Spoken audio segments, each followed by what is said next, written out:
この番組はご覧のスポンサーの提供でお送りします。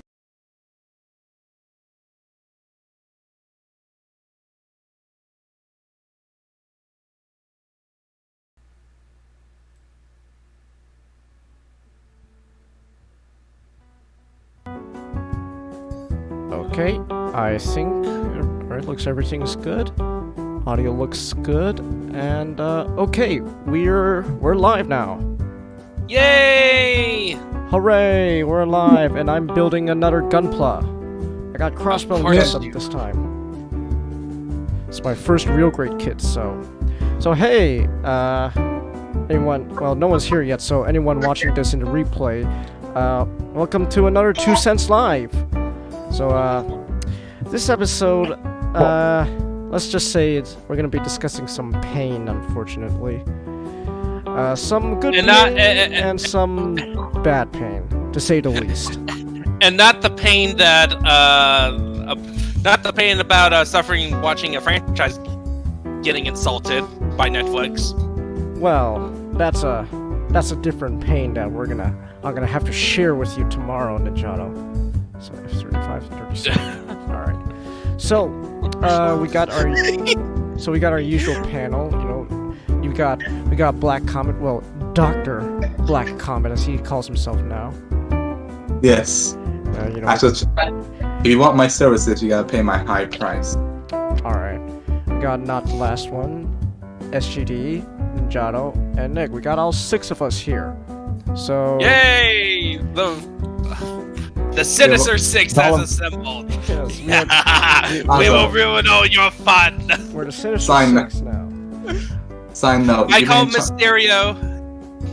Sign note. You've been charged 1 million yen per 30 minutes. Huh. Interesting. All right. Oh, that's a blackjack reference. I forgot. Yeah. Well, usually he charged 10, but. And then I thought you're charging extra this time just because you're alive. No. Usually he charged 10 million. Usually, I cut the usual fee by 90%. Oh, okay. All right. So F-35 and 37. So I cut those pieces out. All right. SGD already got Inglewood in the chat, so nice. So with that out of the way, you know, with introductions out of the way, while I'm building Gunpla, we'll start off.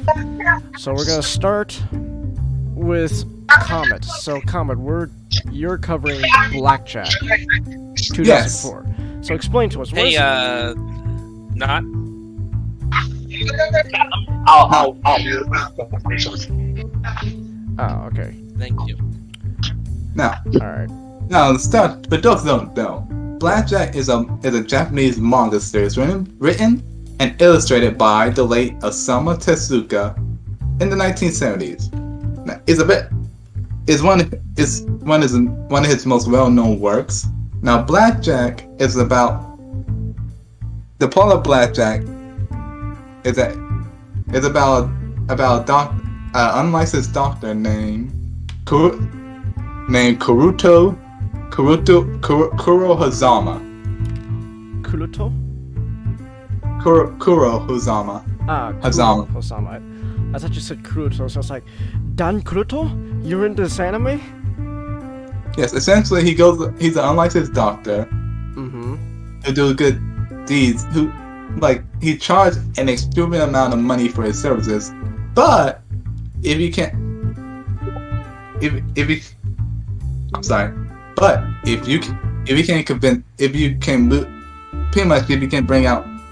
move him with your tail, he'll do it for free, which he really gets recognition, but he often cure the poor and desolate for free, and teach the arrogant a lesson in humility. Okay. Now, pretty much his backstory essentially is this. You know, he's well known for his kind of two-face face. Like he got stitches that kind of separate a quarter of his face.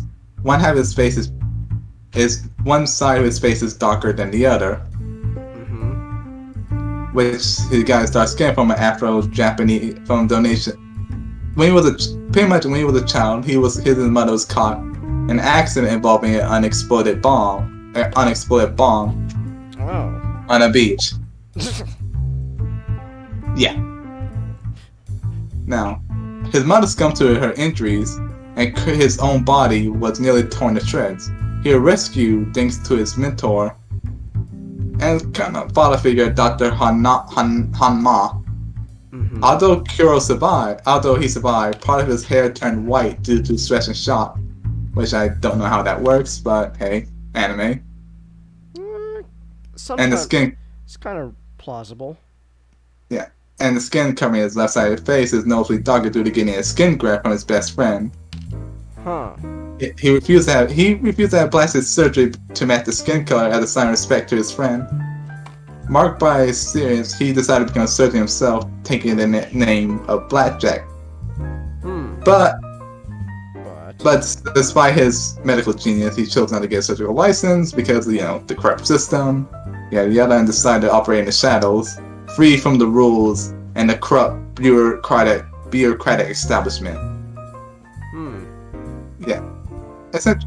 Now I'm going to be discussing. Now, Blackjack had a manga, but I'm discussing the 2004 anime adaptation. Now, it's a really good adapting some stories from the manga.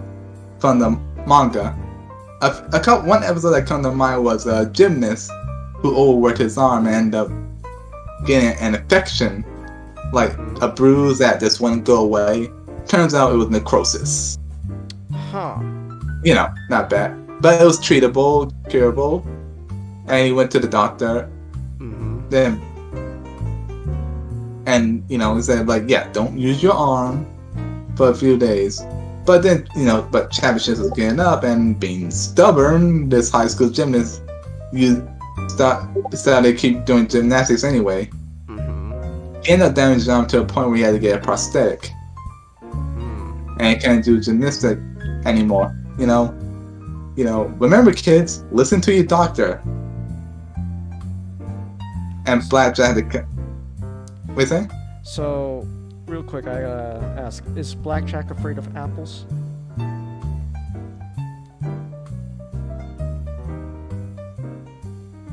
It's a. You're making it. It's a joke on the an apple away keeps a doctor away. Apple a day keeps a doctor away. So. Oh. Yeah. I get it now. Well, he's an unlicensed doctor, but he probably wouldn't care. Mashstick is in the chat along with Serena. Serena says her usual N-word. And Yes. Mashsticks, it's 11 at night. Yes, it is. It's a late night stream because this is the only time where we can all get together without, well, at least with minor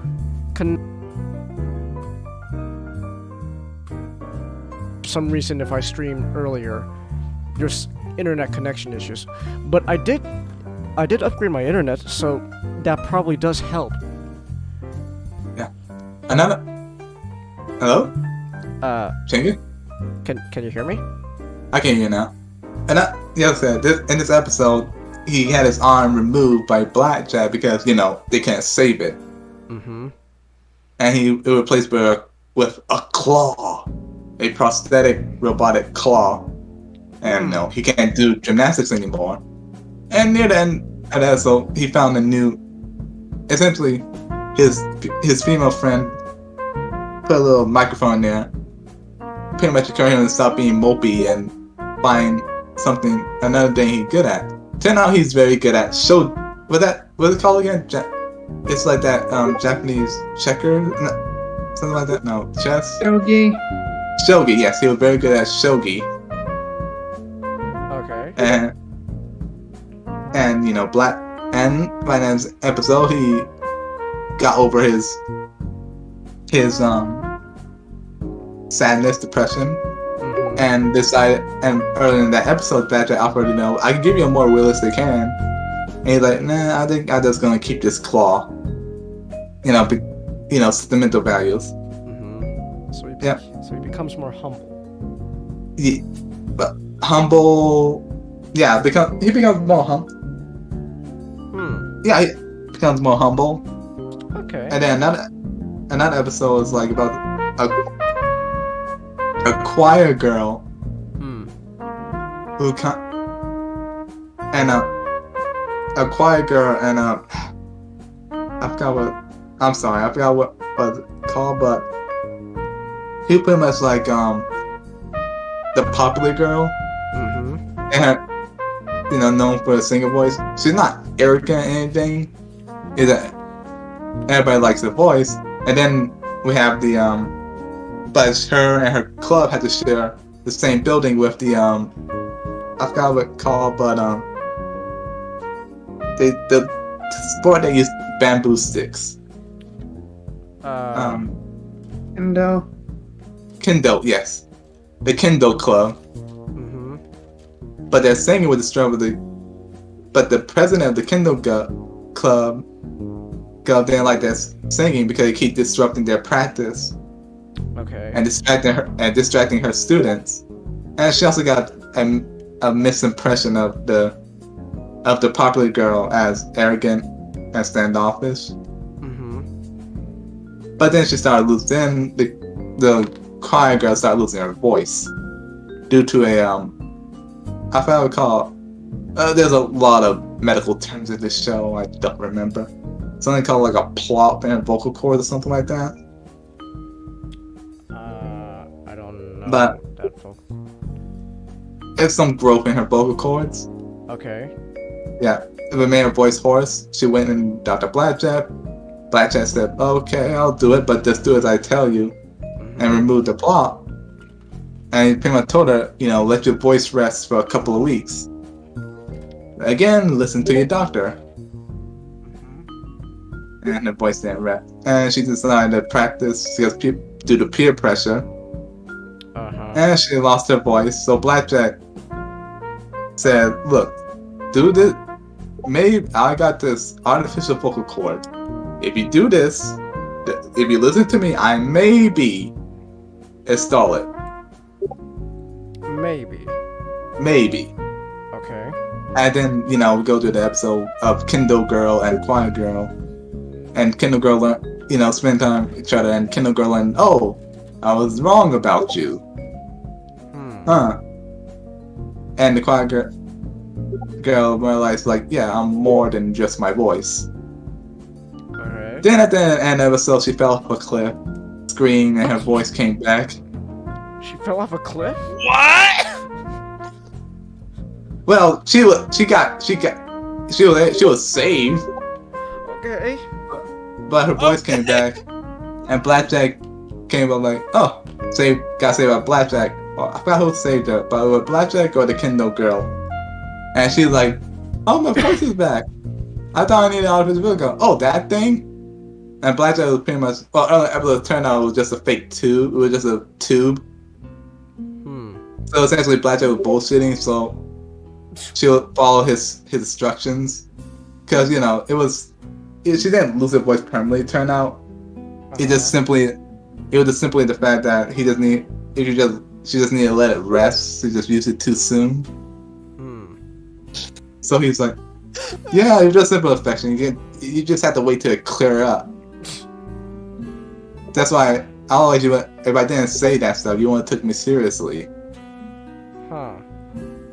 And she got her voice back, and all happy ever. Basically, Dr. Blackjack is like Dr. House, but a lot less of an asshole.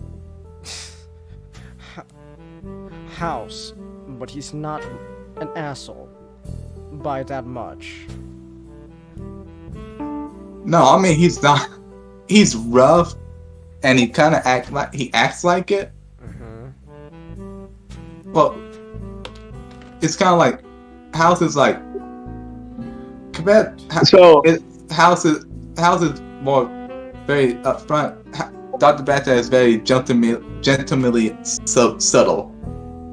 But he's professional. I know what you're trying to say. Blackjack is the Hercule Pyro to Dr. House's Sherlock Holmes.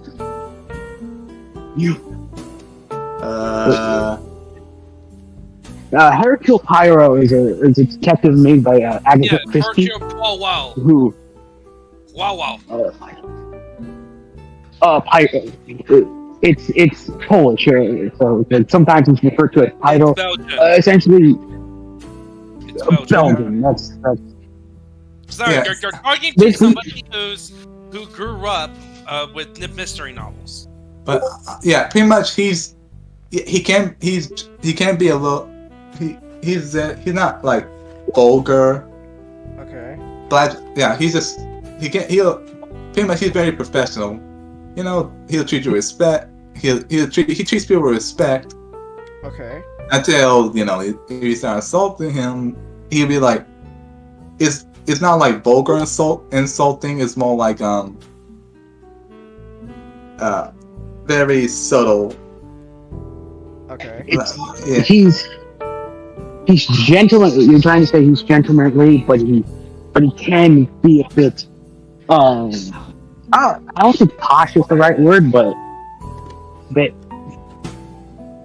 a bit passive aggressive, I would say. Passive aggressive. Yeah, that's one way to put it. But overall, he's just very business-like, Okay. professional. Yeah, like. While House is more like, oh, okay, guys, $50 to the person who will leave this waiting room. Okay.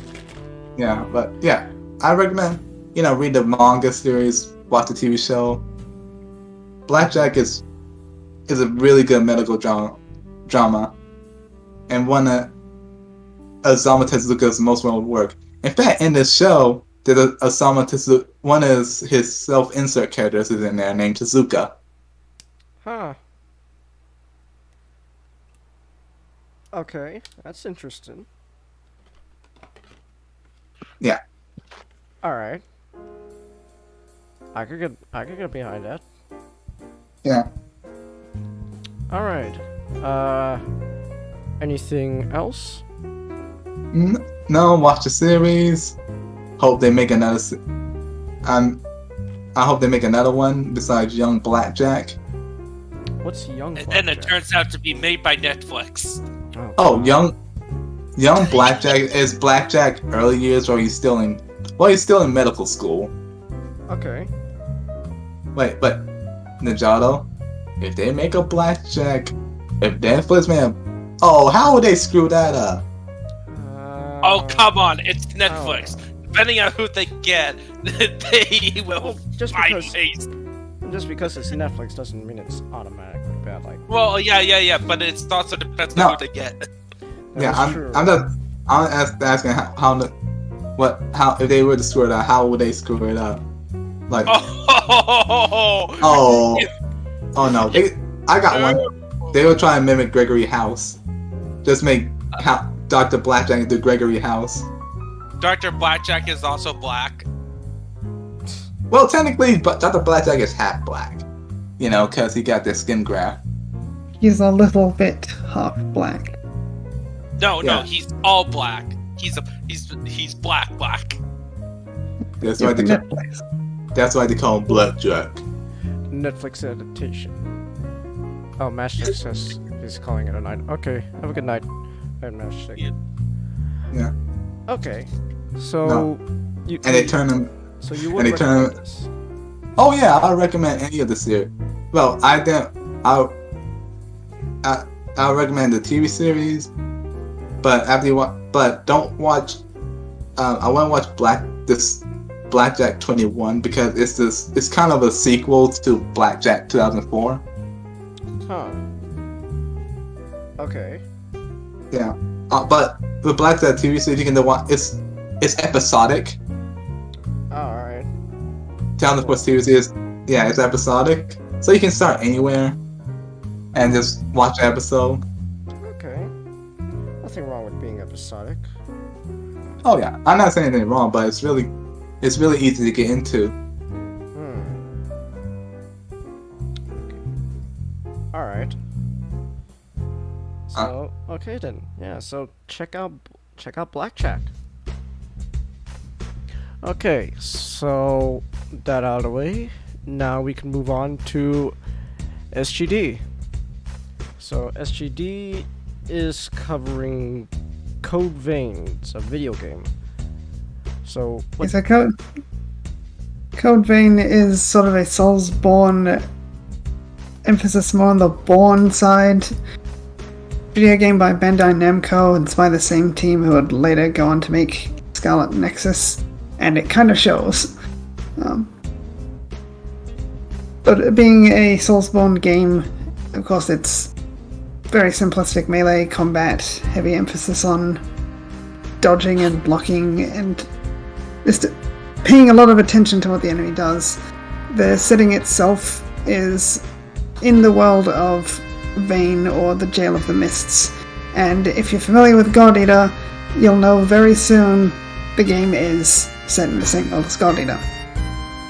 But that's more of a fun little Easter egg than it is integral to the plot. It is kind of important for the backstory, but not the immediate backstory. But the player themselves is a Revenant, which is essentially a fancy vampire created by a creature known as the boar parasite infesting human cells, which then makes the human first thirst for blood. They can survive extreme conditions and essentially just superhuman. But if they don't take in blood, they'll start to frenzy and eventually become what's known as a Lost, where the boar parasite takes over the entirety of the host's cells rather than just infesting their heart. And when you kill a Revenant, they don't die, they disperse and then collect themselves later when it's safe. But if a Lost can only do that, they cannot actually be killed, while a Revenant can be killed by piercing the heart. Okay. And the Revenants were created to fight the Horrors, which are later revealed to be the Aragami from God Eater, or the ancestors of the Aragami, considering they rapidly transformed over the timeline of God Eater. And to fight the Horrors, the creators of the Revenants created the Queen Revenant, but the experiment failed and she became a Lost. And being a Lost, she could not die. So the player was a Revenant tasked with killing her in an operation known as Operation Queenslayer, and the player succeeded in killing her, and then they had to split her body into a whole bunch of pieces and store them inside other Revenants as relics. And the story itself is the player going around and euthanizing the successors, as they're known, before they frenzy, because if any of them frenzy, the queen will come back to life. And as you play the story, you find out that the Aragami are the Horrors, and the Jail of the Mists has actually become a safe haven. Like, it's an absolute hellhole, but it's better than outside.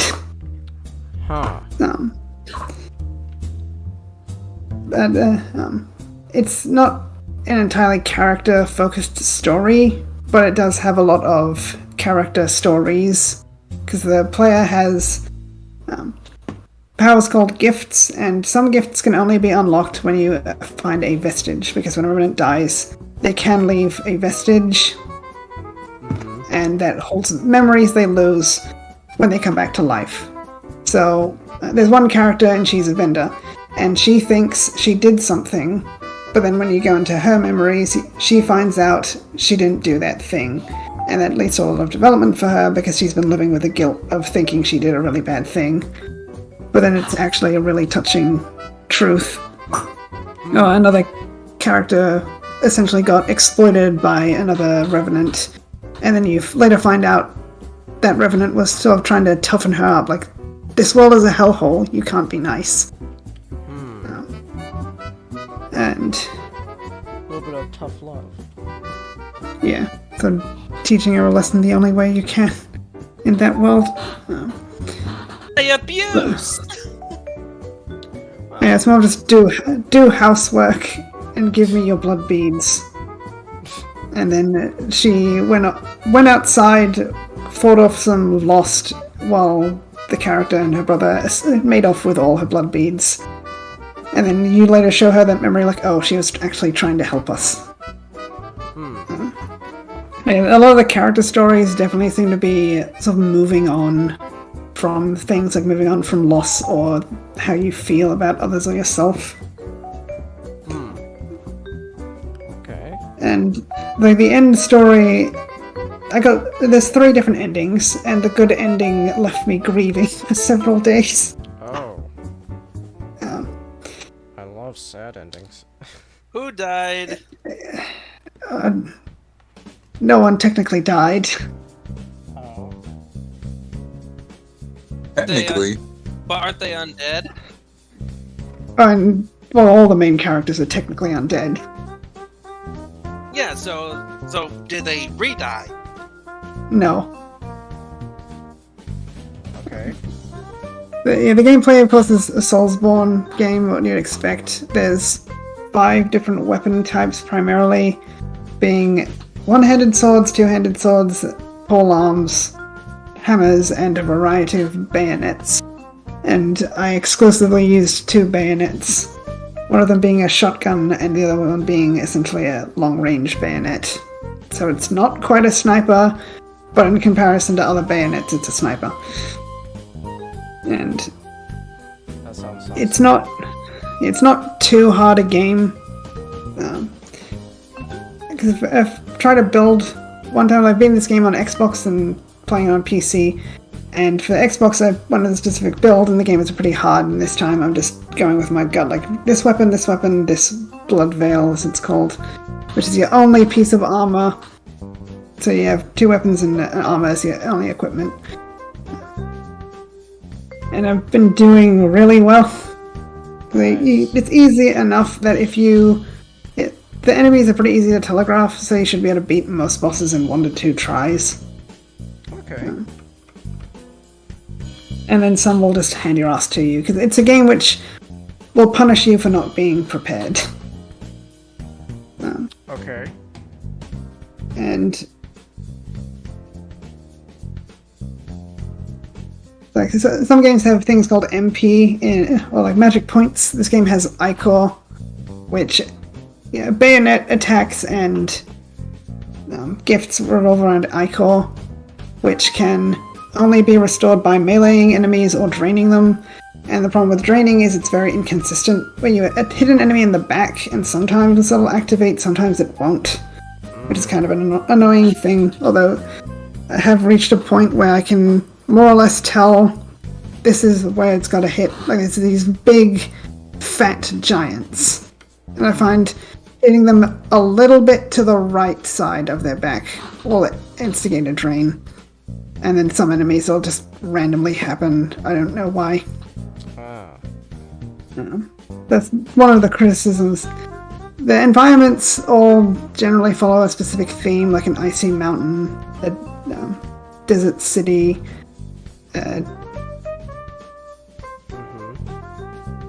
so just an old ruined city, and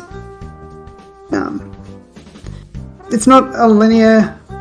Not everywhere is linear, but they have multiple paths to explore. But they're all kind of samey when it comes down to it. Like some of them, like the desert will have sand that drains your Ichor, which is a hindrance. But other places are mostly just aesthetically different. So very nice. They had more variety. Like the Cathedral of Sacred Blood is one location you get to relatively early on in the game, and it's a maze with a lot of verticality. Like sometimes you have to jump off a ledge to keep going, otherwise you'll be wandering aimlessly. So And it's, it kind of, so it's kind of like a platformer too? not really, it's just that one location mostly. You can't jump in the game, Huh. so it's just, that location is sort of this series of walkways. So you run up and down stairs, climb ladders, jump off platforms.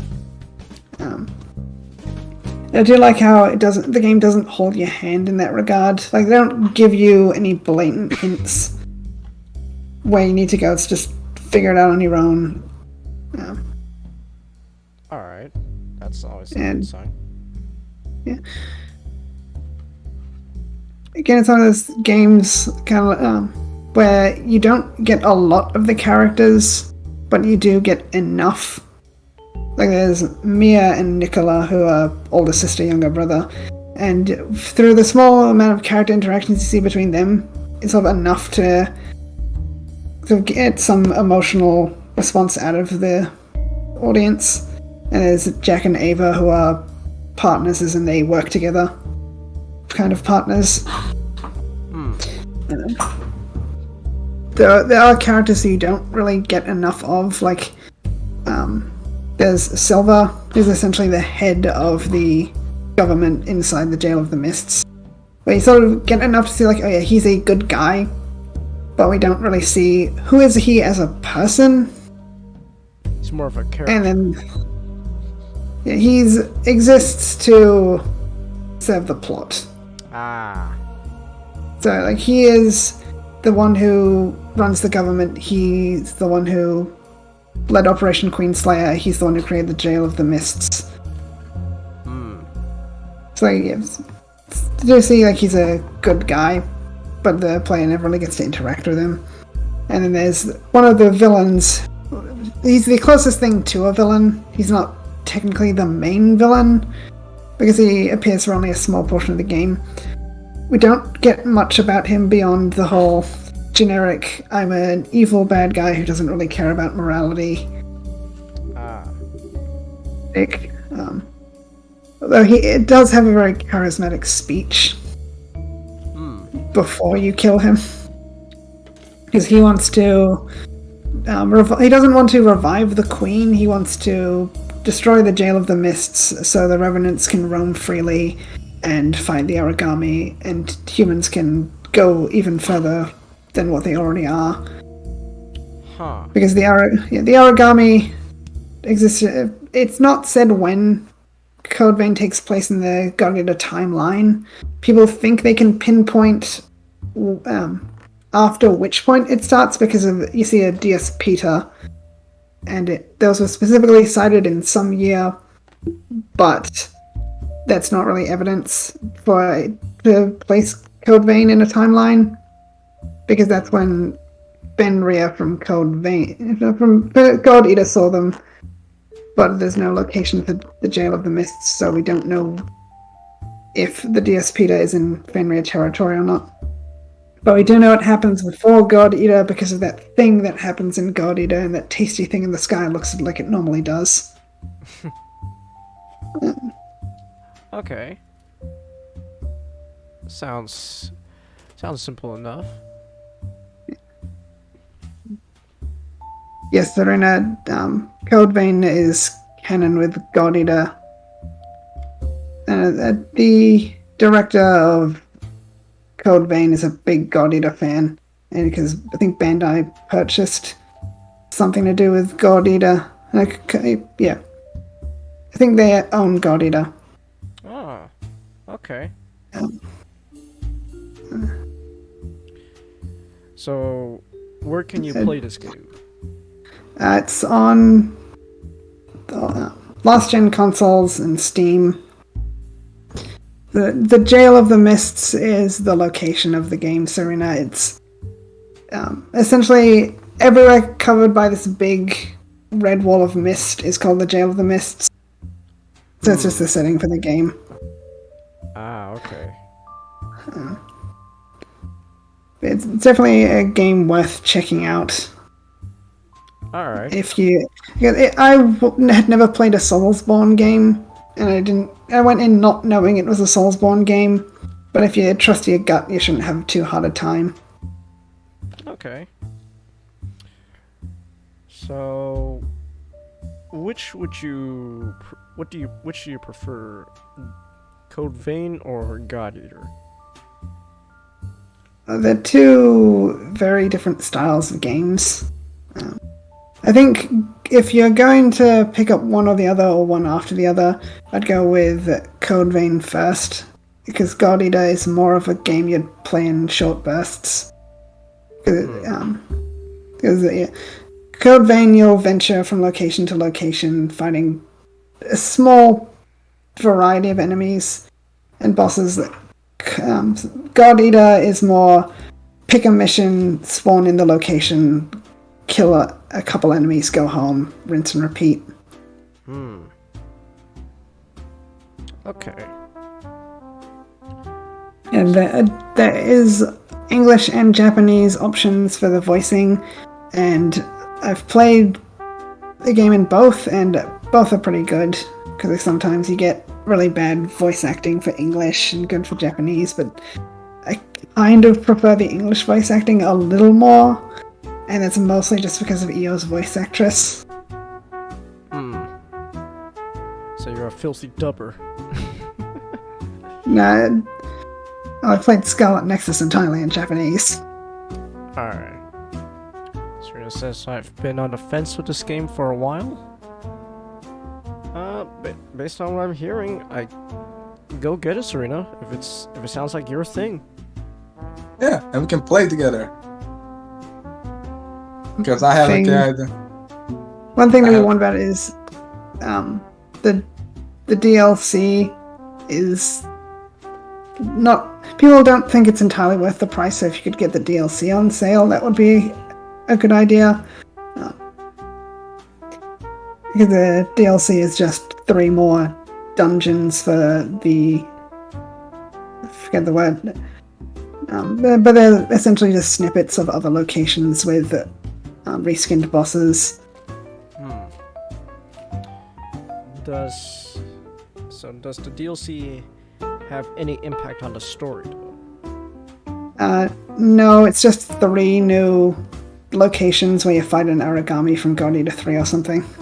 Ah, okay. You have a whole bunch of they're called the depths. They're just extra things to get a couple more resources. But they're non-story related. The only story you're gonna get is in the main locations that you visit, and then side stories taking vestiges to EO so she can thread the memories together for the player. Okay. There's because given that a lot of the enemies are just mutated humans, the monster designs aren't the most creative, although some are really creative. Like one of them is basically the alien queen if she were made in Japan. Oh. Xenonic, this sounds like your game.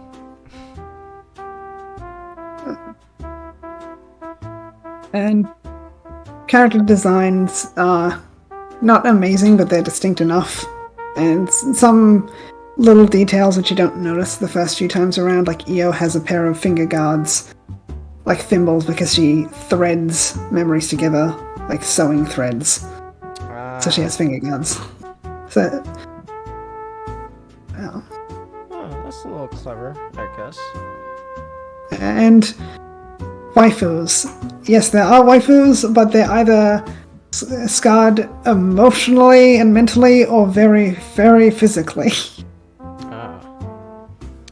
What about husbandos for the ladies like Serena? Oh, Oh yes. hey, SGD. Tell them how Yeah. they save. Tell them how they save. What? Tell them how they save. You know, the hot tub. That's You save at a missile. Comment. oh shit. What was it? I'm sorry. You view past cutscenes in an onsen. And honestly, You go into a part of the hub and wear nothing but a towel. Then you sit in an onsen to rewatch cutscenes. Oh, okay. Although a potential clothing choice is just a towel.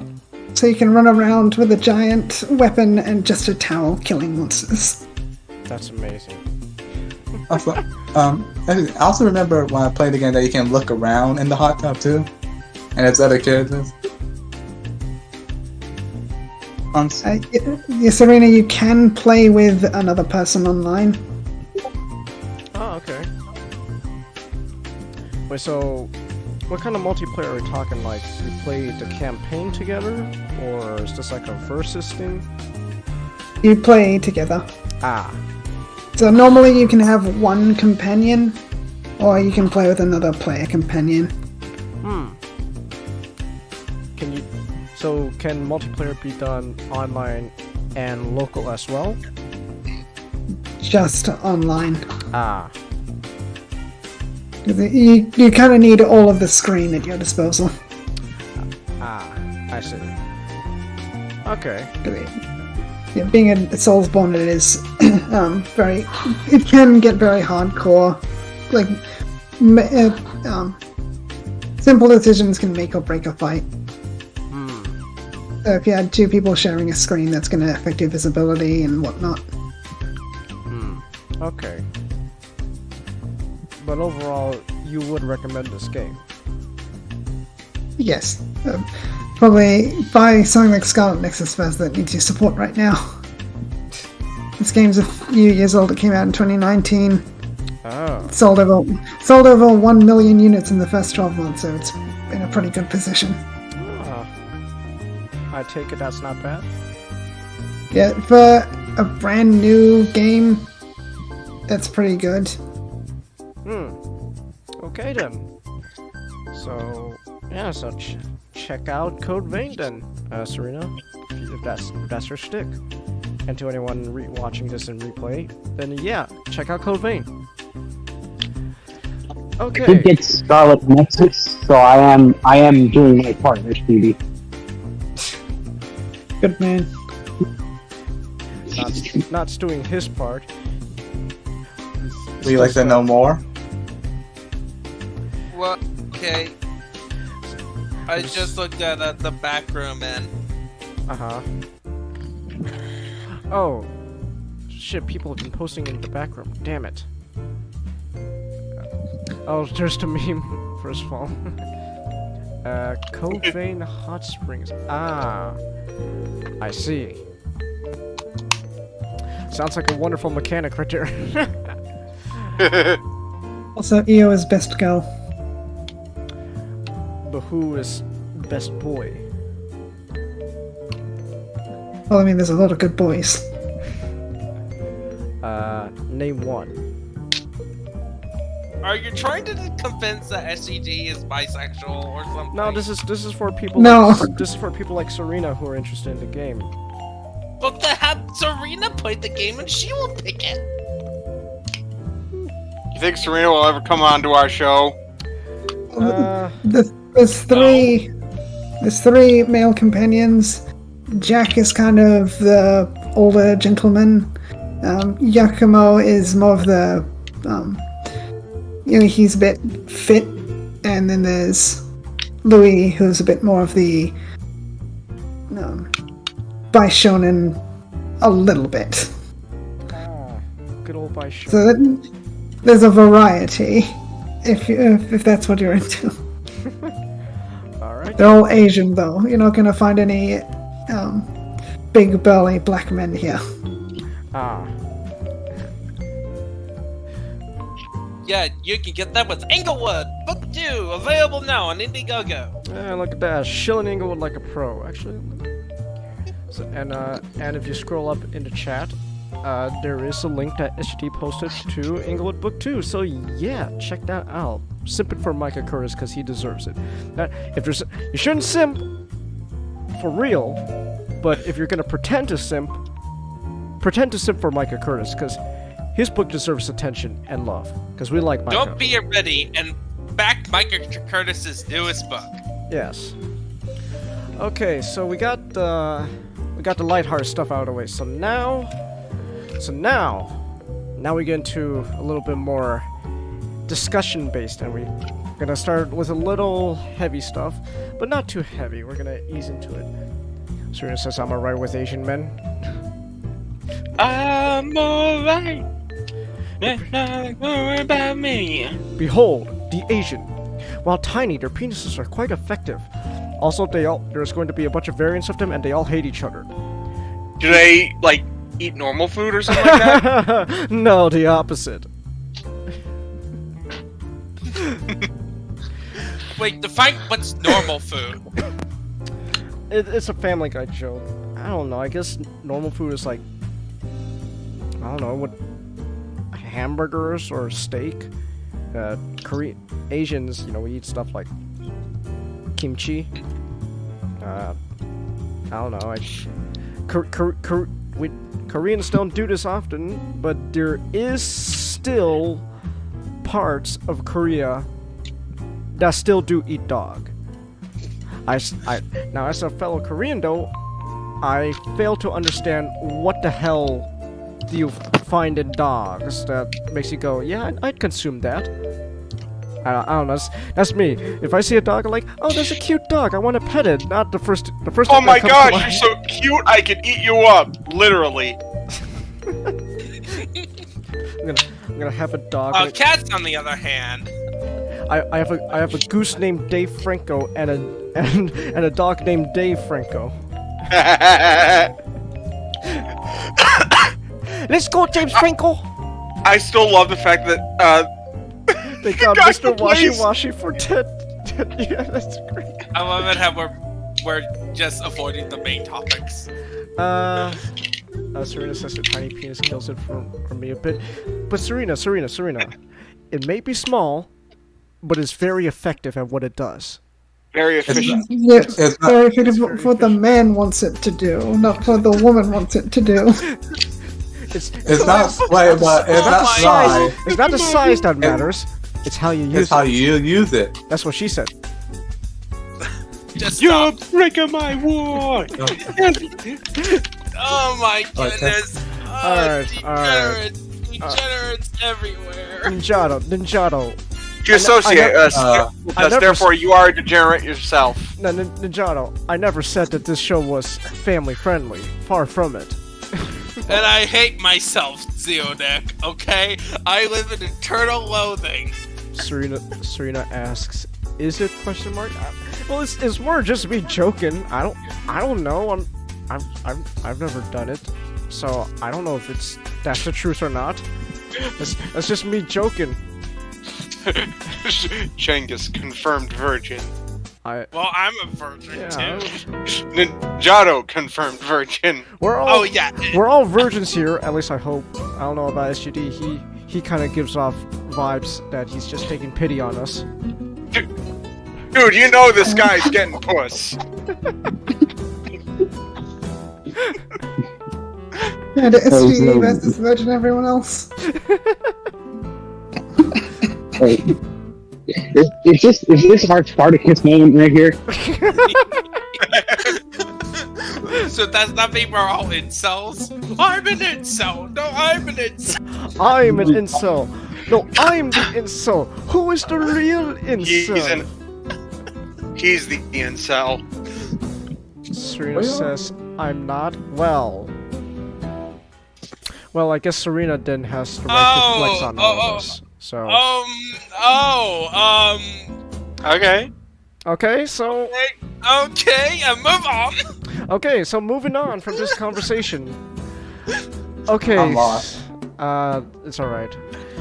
So now we get into a little bit more discussion, a little heavy stuff. So, all right.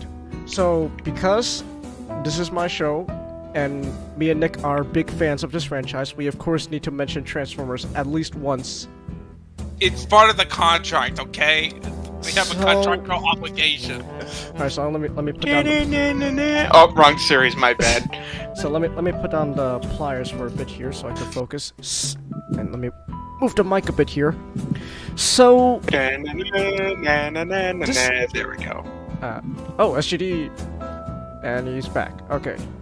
So this topic is I guess not very discussion based, but Serena says don't slut shame me. We're not slut shaming you.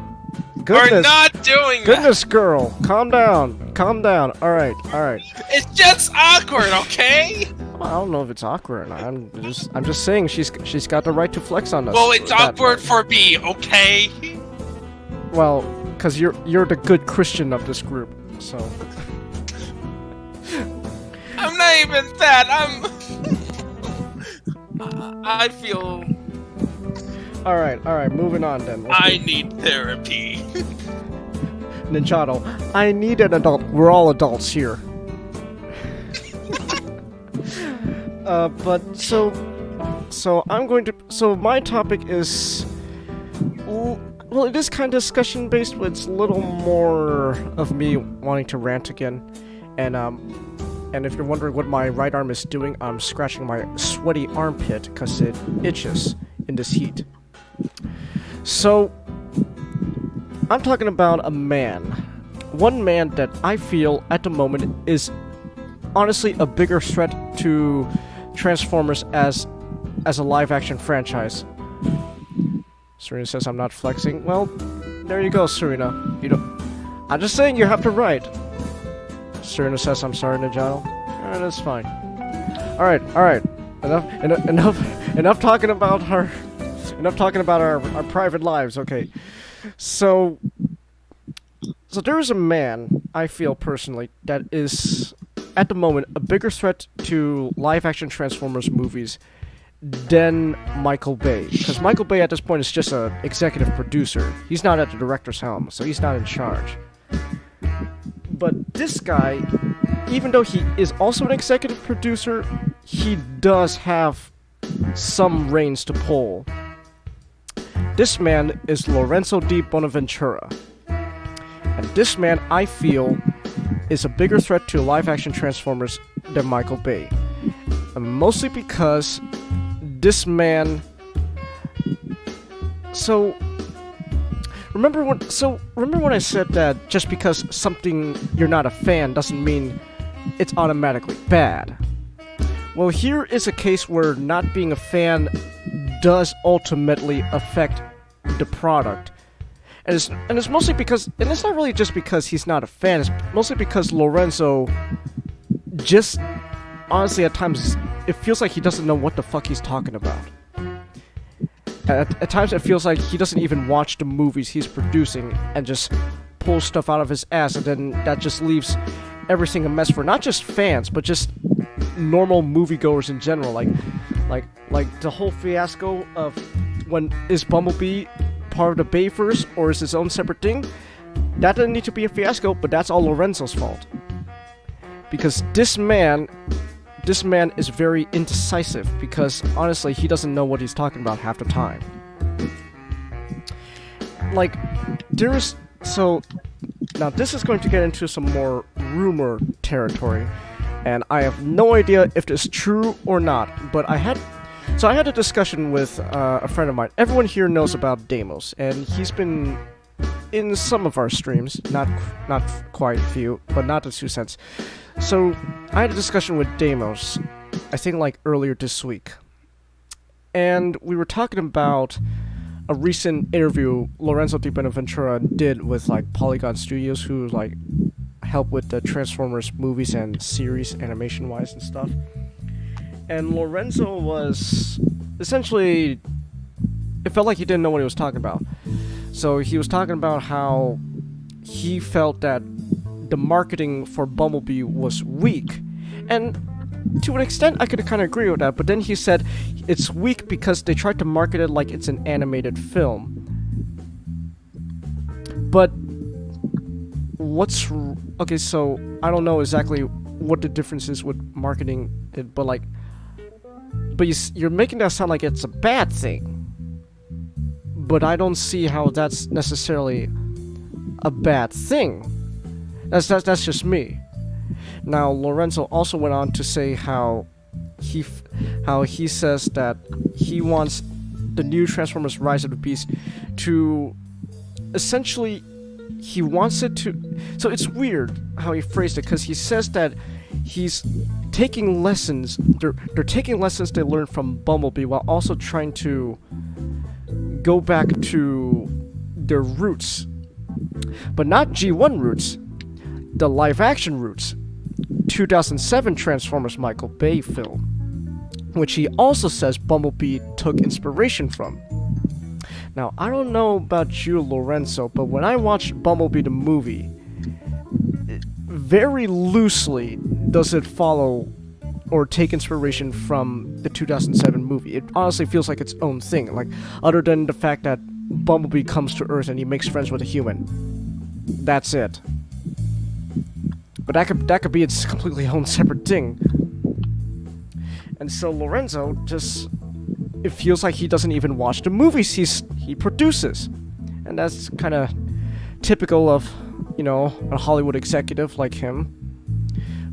But it's like... And this honestly makes things very confusing for people who watch the live-action Transformers movies. Not just fans, but just any people invested in this series. Because it's like, Lorenzo, what are you talking about? Now I'm confused. And so that was a little bit preface to the discussion me and Deimos had. So it went on to rumors of how much of an effect he had on the original 2007 movie and why it is the way it is. So I have no idea if it's true, but originally it's said that Michael Bay did ultimately want more focus on the robots than the humans. That is something apparently he said initially. He wanted a more focus on the robots than the humans. Now, I don't know about focusing on them as characters or not. That's a completely different story. But apparently, it is rumored that Michael Bay did want more focus on the actual Transformers. But Lorenzo is the one who said, no, moviegoers are too fucking retarded to relate to mechanical beings. They must have more attention to the human characters. No giant robots. Look at Monkey. That's apparently Lorenzo's fault. Why the movie is the way it is. So your truck's not Monkey? No, that's kind of a different thing, at least in my opinion. So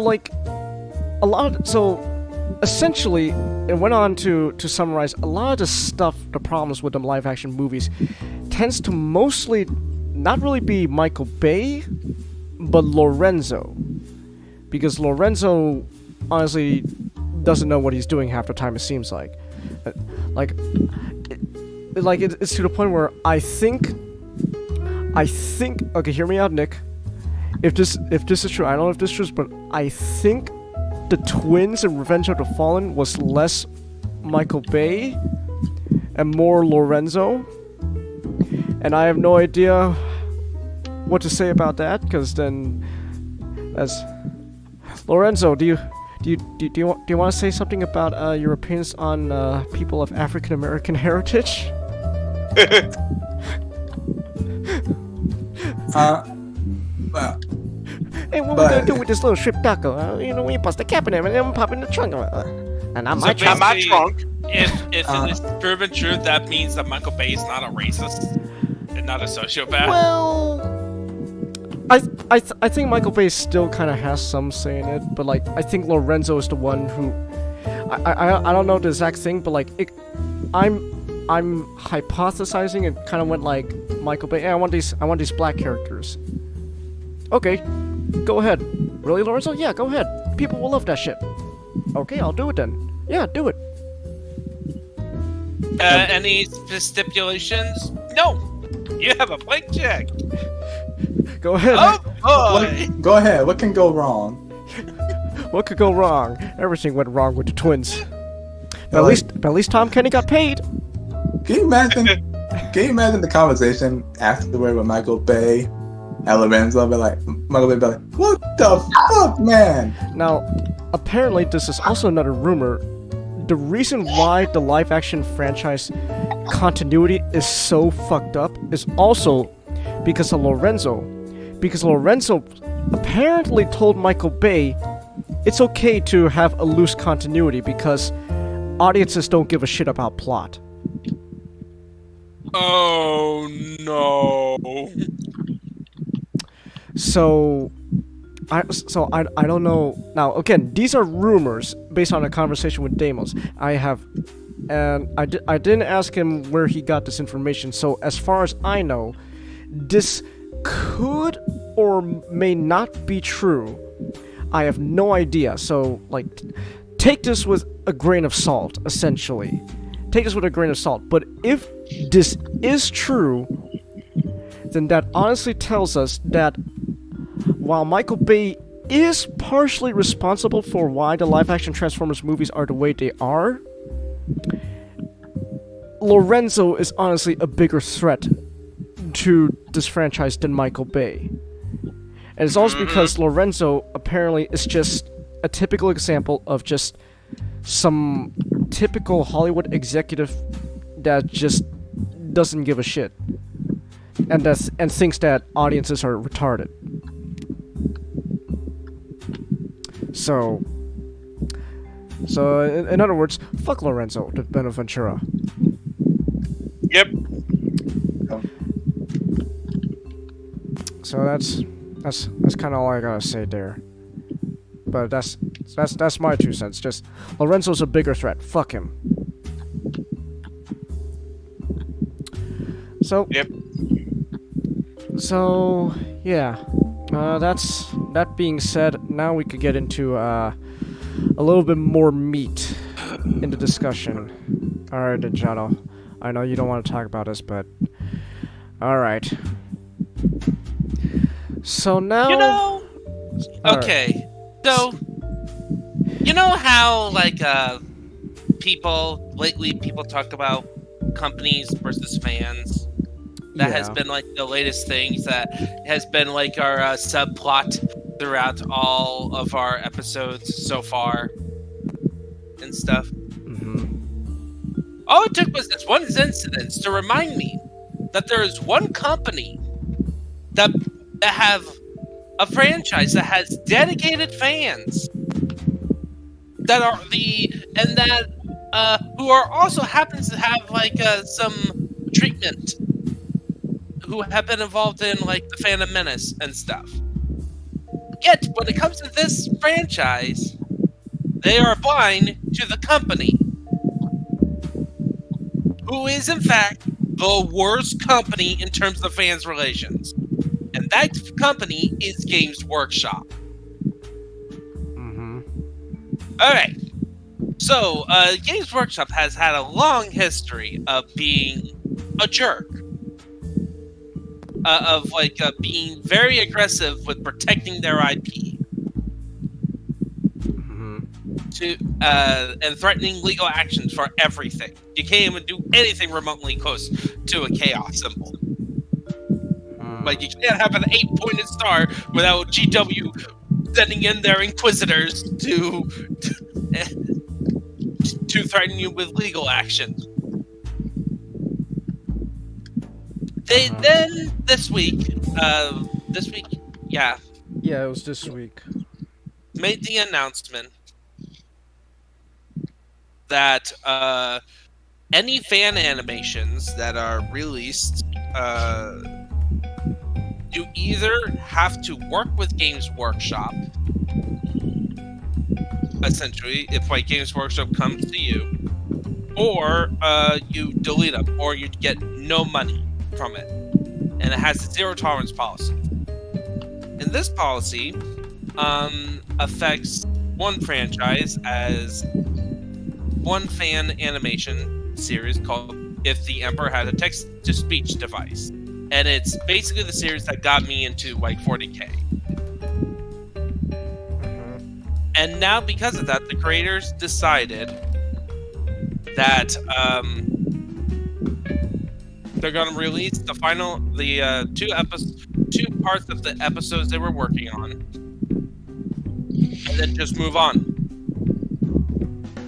to another project, and until they until they see that GW supports fan projects again, without worrying about getting copyright takedown or forced to work with them, and still delete their content and make content for their Games Workshop app.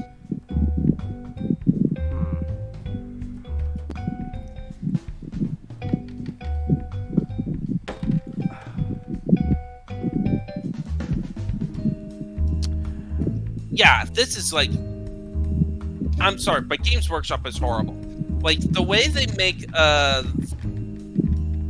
they have put people who are fans of their franchise, who are willing to be free advertising for them, for their franchise, and basically them doing the ultimate dumping on them is disgusting. And I'm now like have no more interest in 40K stuff. Like it's like I'm not gonna pursue any more of that stuff. I'm not gonna like any new games. Don't care anymore because it supports the company and the franchise. Horrible. Which, by the way, it's incredibly ironic that Games Workshop is like this, even though most of their universe are quote unquote inspired by other creators. Yeah. Huh. It's Mhm. also I want to add to that also. Well, better warm up those 3D printers. Mm. Because I'm expecting a rise in the purchase of 3D printers in the near future. Because I'm sorry, not Jolly. Can I point something out real quick? Yeah, that's why I was silent. Okay. Well, they also, if you go online, you can find STL files of homemade STL files of different Warhammer models. I do not like So- these. This is too tight of a tolerance. And then, then there's a home fan-made model that's, it's obvious what it is, but they edit it just enough to avoid illegal action. Pretty much what I'm saying, GW is losing their monopoly. So they can't act like they can have a monopoly anymore, which they're doing right now. Yeah, that's like one of the reasons is they're doing Warhammer Plus stuff, so that trying to cap I think they see that as like, oh, we can't do miniatures anymore. We need to like essentially become Disney with 40K, and then it just so happens to be in conflict with other creators. We don't want to have competition.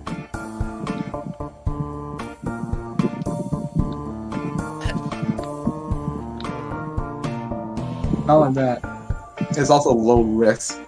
Because why make your own stuff when you just, what's the word? Prerequisite other people's stuff. Yeah, and like there has cases where they apparently did good with the community. Like this is so shocking to the Warhammer community because GW had been very loose for the past couple years. So they thought the community thought they moved on from being horrible. Well, guess not. They are still horrible pieces of crap, a piece of garbage company that doesn't care for its fans. Because and then like the fans in turn are like abused housewives and just like take it.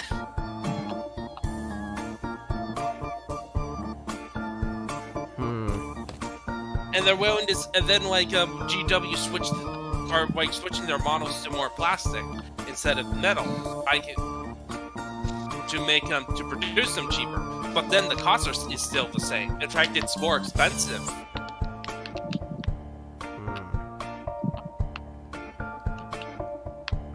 That's too tight. I do not like that tolerance. But yeah, that sounds really shitty. What you're doing. Like, I think that's kind of a thing. Like these companies, at the end of the day,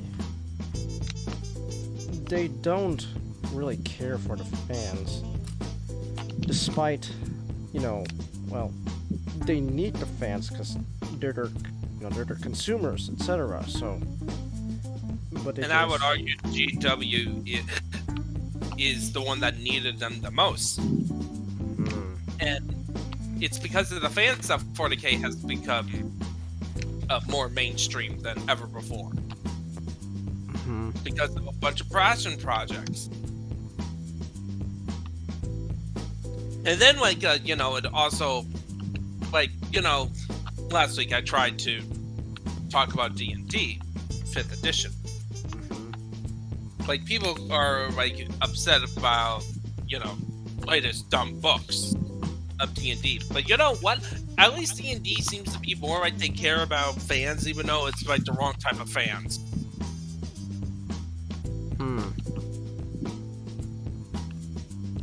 At least I get the impression with Wizard of the production team, or with Wizard of the Coast, is that they actually listen to what the fans want. At least some certain fans. We're talking about 5e is now mainstream tabletop RPG, so it's a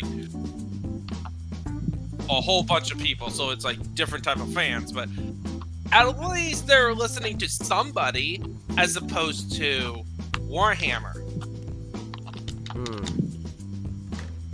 GW just do whatever they want, and then you better consume or get out of the way.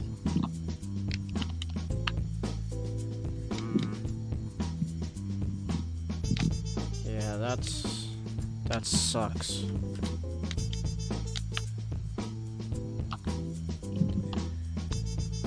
So, but yeah, that is the problem. These companies don't listen to. It's not really just only fans. It's you can make the argument really this is a bigger problem of these companies don't listen to their consumers, because yeah, the fans are the consumers, but ultimately they don't care if you're a fan. They care about if you're consuming their product, and it comes off as they don't care about the people that consume their products. They just care about getting money. But what they don't realize is they need the consumer to stay invested to get the money, and that means they gotta keep fans happy. This reminds me of this conversation I had with a fellow 40K who was talking about comparing when that 40K might go the way of the model train hobby. Essentially, the model trains keep getting more and more expensive because people keep buying them at that price. Problem is, they have to have an aging fan base. Okay. So, because only older people can afford these trains, because no parent gonna buy their kids at $500 choo-choo. So, he's kind of worried that 40K will go down that same route. It pretty much the product get to a point where you may love the lore and stuff, but if the models don't sell, because we had to spend $50 for a little piece of plastic when you can buy the same amount, buy a master grade for the same amount. And by the way, that little piece of plastic is only 1/4 of a smaller scale battle. Yeah. I think someone said it best. Warhammer 40K is pretty much Gunpla and Warhammer 40K are both plastic crack, but with Gunpla you get more bang for your buck. Yeah, I can understand that argument.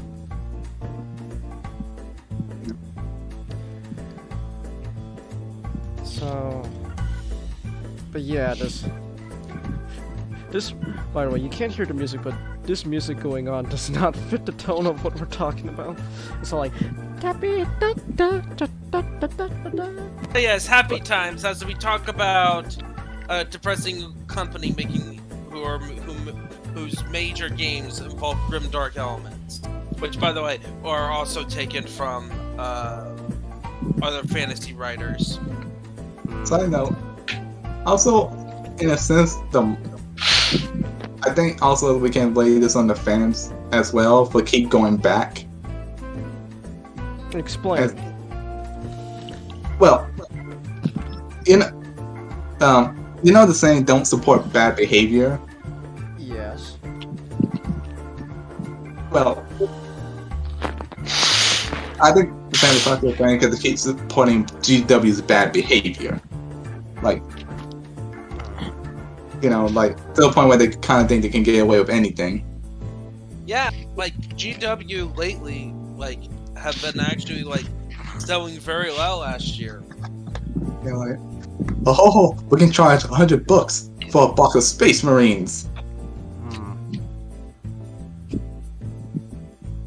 I am not going to be able to post these feet often because these joints are way too tight for my liking. But that being said, yeah, like this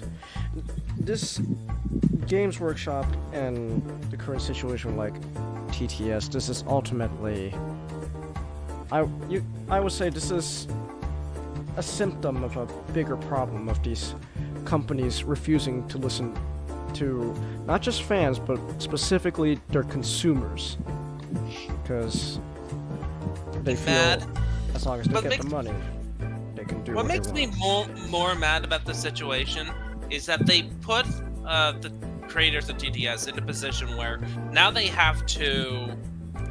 gonna go into basically doing TTS, but for other properties that are explicitly supports fan animations. And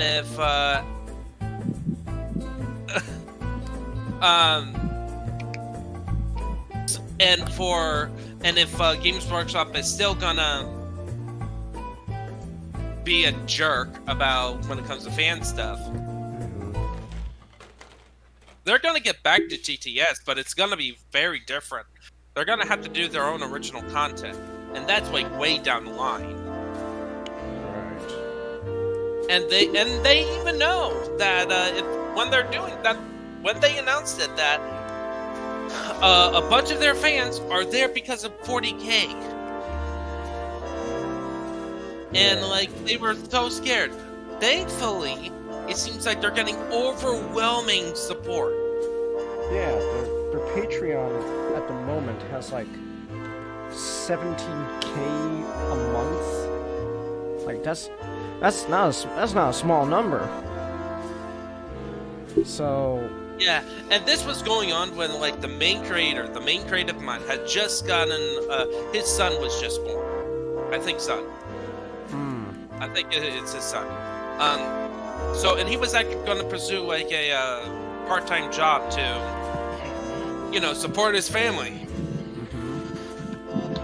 along with TTS, along with doing the TTS stuff, but now he can't do that. Now he has to work hard to do, hopefully the other stuff like the TTS for the other game universe that they have planned will get the support. Hopefully, that's the plan. And if all goes well, and I will definitely be supporting him. Hopefully, I will be entertained what they bring to the table. But man.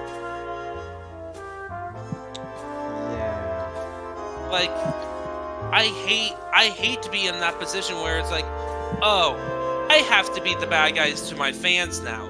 Not because I want to, it's because some asshole basically says, oh yeah, you have to now do it. In this line of work, we're gonna make sure that it would be bad if something bad happens to it if you don't work with us.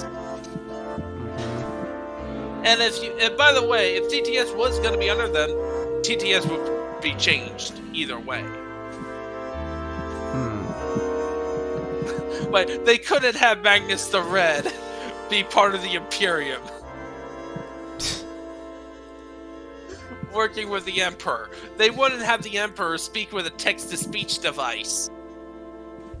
I mean, You know, the entire premise of the show. Yeah. Well, the whole point of the show is it's like a comedy kind of. It's kind of like a comedy fan fiction, but they know it's not going to be the actual story. It's meant to just be its own thing. That's like a love letter to the franchise. Yeah. It's like they're not trying to, take away from from the actual 40K.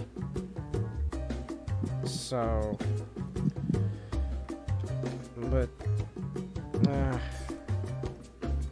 that's just ultimately now the fate, the card of life that has been handed now, and I wish that card wasn't played, but it has been. Hopefully, Mhm. Games Workshop would rescind that and just Or, be more open support of fan stuff. or they get bought out. Or get new people in charge. Well, that would be nice. No, that's Buying out is like, buying out is that's a to me, that seems like the worst thing that could happen. that's a, Oh, Game Workshop, you seem to be in trouble. oh god, no. Oh no, just No. imagine 40K Oh, run by God. Mickey Mouse. Oh, no more Exterminatus! Oh no, this is too violent! Oh, the Dracari! No, I'm thinking of that skit on Drawn Together where Mickey Mouse get that Darth Vader helmet, but instead he just strapped to the golden throne. Yeah. He's like,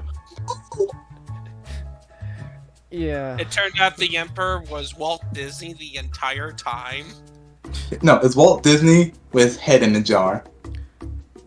Are the Jews gone yet? No, sir. Put me back. No, sir. Yeah. Yeah, I think this is, I'm done with this topic, but yeah. Okay. Epic Games Workshop. Well, before we continue, I would like to say to Game Workshop, if you want to make some change or bring some goodwill back to your fans, lower your damn model prices. Well, that's wishful thinking. In fact, take some notes from Bandai. If they can have that. How much is that real great cross, by the way? This real great Yeah. Crossbone, I got him for like, including tax and all that, in total it was like 30-something bucks. Okay, so that's one Space Marine. Maybe. I gotta head out soon. Ah, okay. Do you wanna check what I posted in the back room? Alright.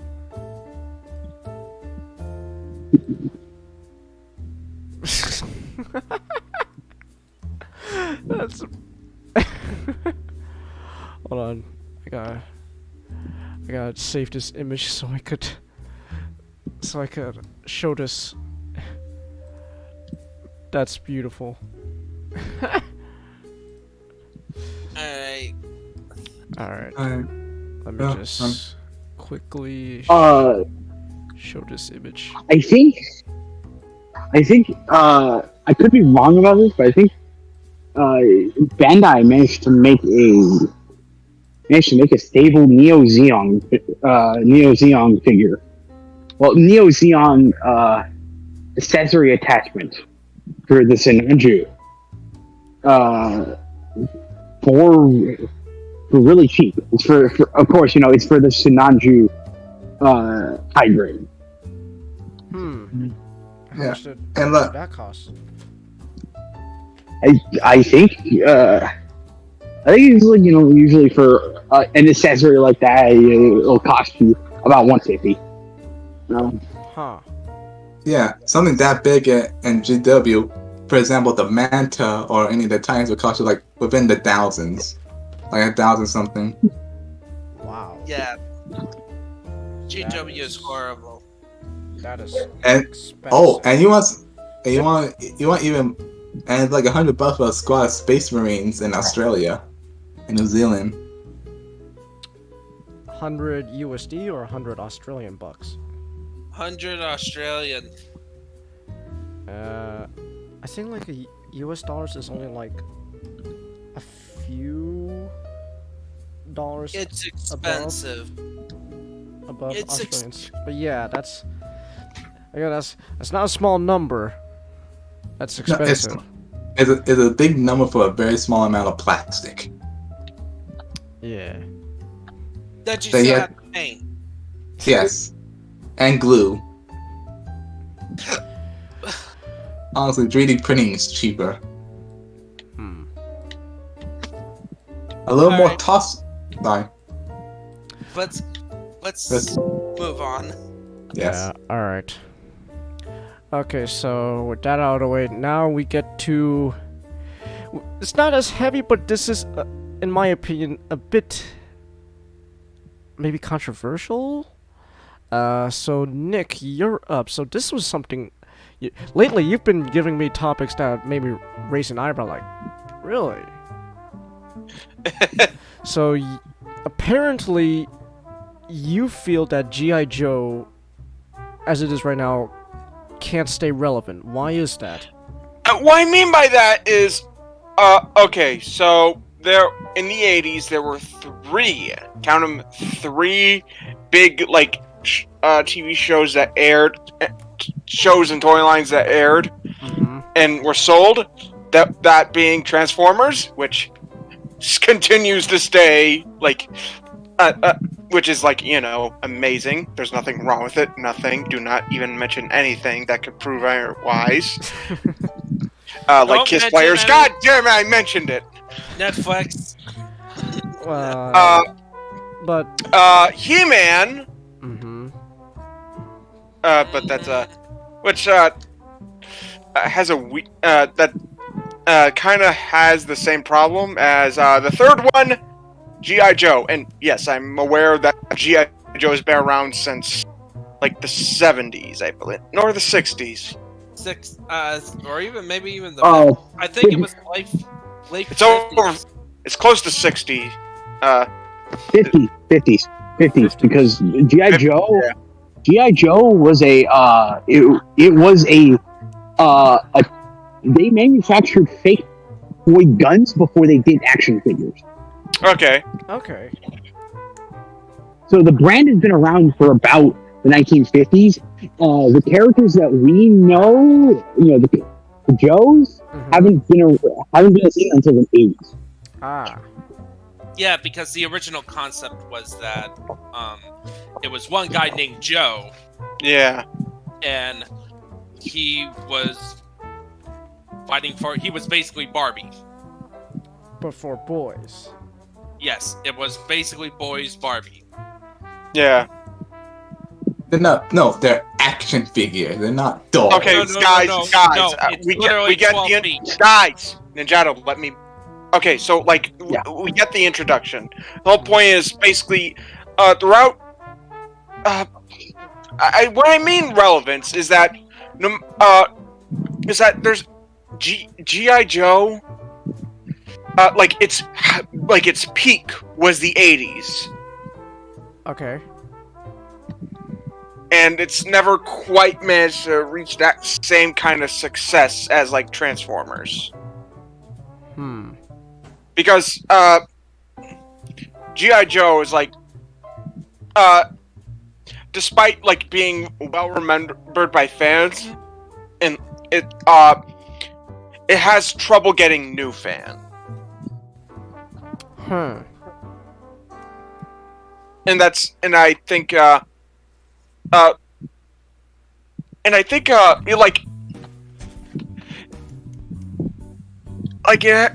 was the last time it had like a major like cartoon on?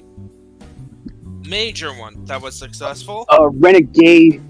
Well, successful. Successful was the '80s one. Yeah. The last major cartoon they had was Renegades, and that was 2012. Yeah. Wow, 2012. Wow. That's how long ago it was. I think it was 2009. Actually, it was Really? sooner than Oh, that. that's even longer. Shit.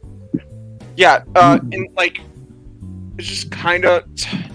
There's not really any new like G.I. Joe stuff except for like Snake Eyes, but like. And the movies. It kind of misses why that character's good. Hey, let's have him be silent. No, let's have him talk. A character known for being silent. I'm planning on actually watching that movie sometime. He's also Asian, and not only is he Asian, but other Asians can spot how Asian feels. Because only Asian people know martial arts. Because as we know, my slant eyes gives me the natural ability to be good at kung fu. Despite the fact that kung fu is the Chinese martial art, everyone who is Asian knows it, Everyone, except for the Taiwanese. Aww. I thought They that know was Muay funny. Thai. I don't get it.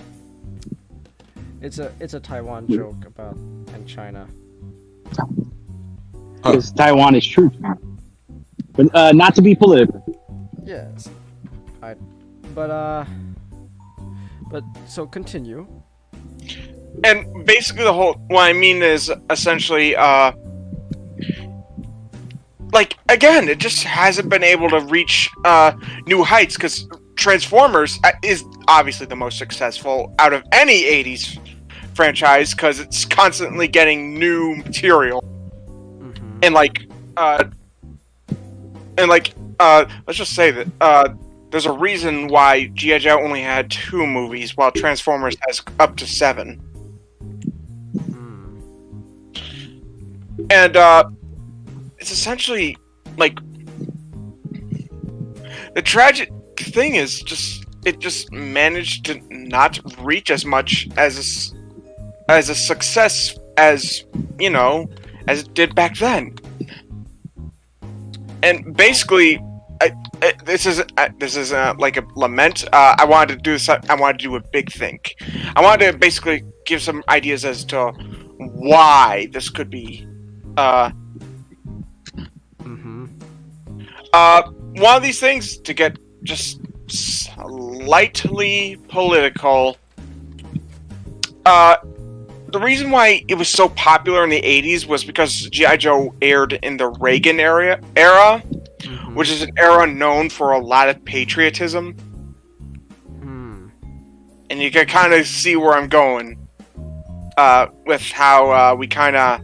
There doesn't seem to be a lot of patriotism. The current political climate is Yeah. Patriotism is bad. well, I think like a lot of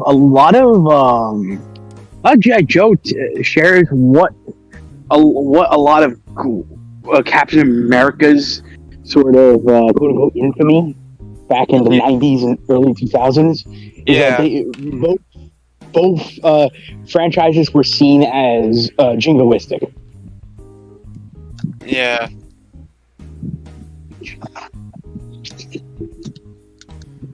And apparently it didn't do a rebranding like Captain America did.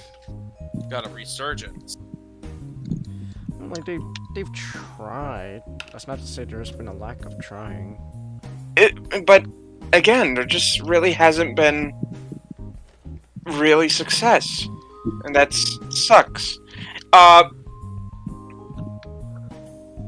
think also, I think because of like the lot of rebranding, they kind of don't really know. Like G.I. Joe doesn't really know what it is anymore.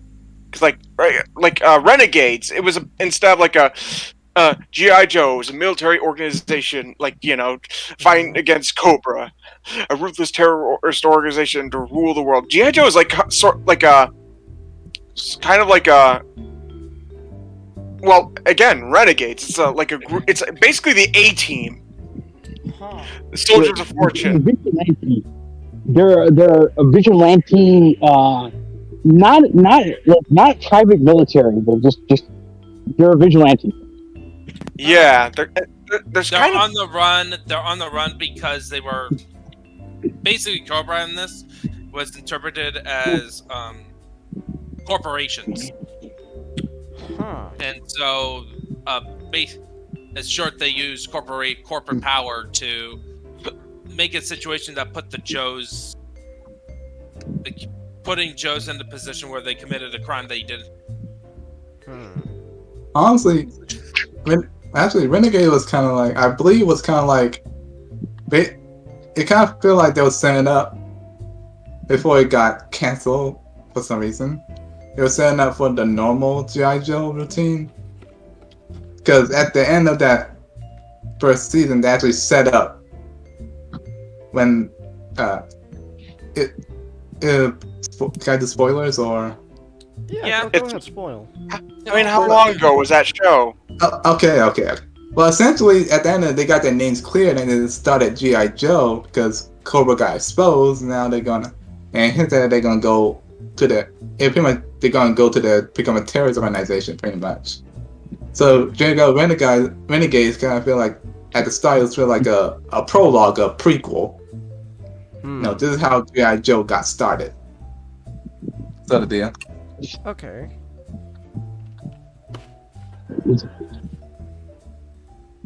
And basically, yeah, a lot of it kind of the new like G.I. Joe stuff forgets to actually, you know, military.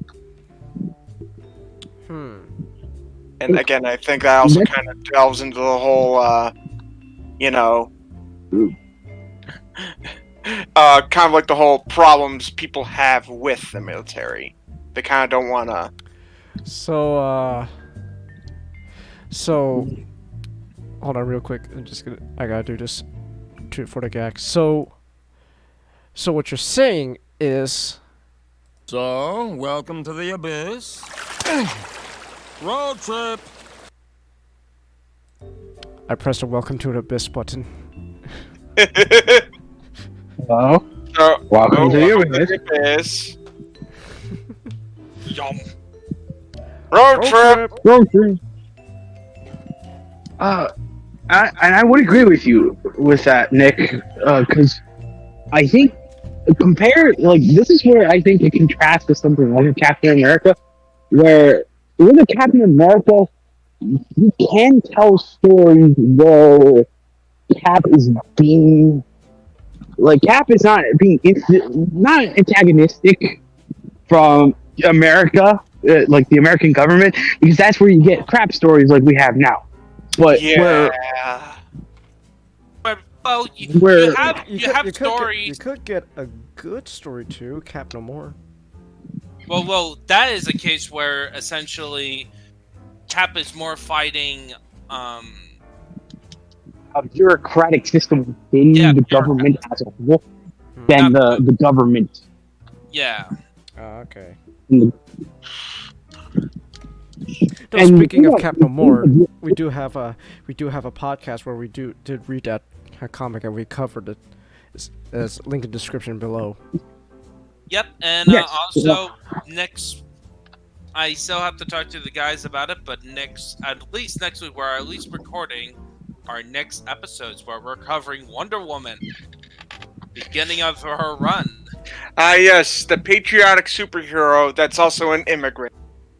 Wonder Woman. To be fair, I could also be talking about Superman. Well, I also found out reading this run, you will find out that she became she is the superhero of Boston. Huh. Huh. Boston, eh? Hey! So yes, unfortunately, there's no. I need to commission someone to do like fan art of Wonder Woman in Red Sox outfits now. You want Wonder Woman to represent your Boston pride? Yes. Alright. White Sox is the better Sox. No. No. Yeah. Yeah. Are we having a baseball fight? Let's keep it on topic, guys. Let's keep it on topic. Right. G.I. Joe. Where was I on that? Well, First, I was just going to say, really quick, not to cut you off, Nick. I was just going to say really quick. The thing about G.I. Joe is that they're very closely tied to the U.S. military, because the Joes are a military branch. They're not just we're a team of patriots. They are an actual a branch of the military, of the American military proper.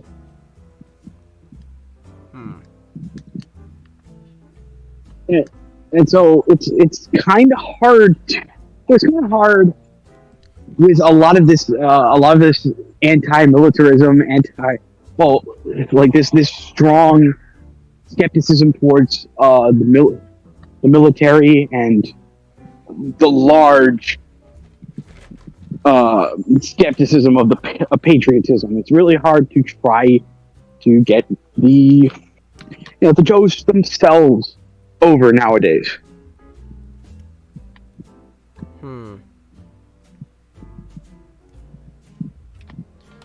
So basically, just what makes G.I. Joe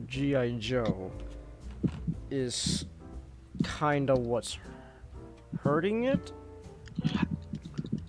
I don't want to say that. It's just I think it's kind of forgotten that it is. But at the same time, I feel like Hasbro doesn't kind of want to market that, because that kind of idea. They don't want to step on people's toes. Exactly. Yeah. They also kind of forgot that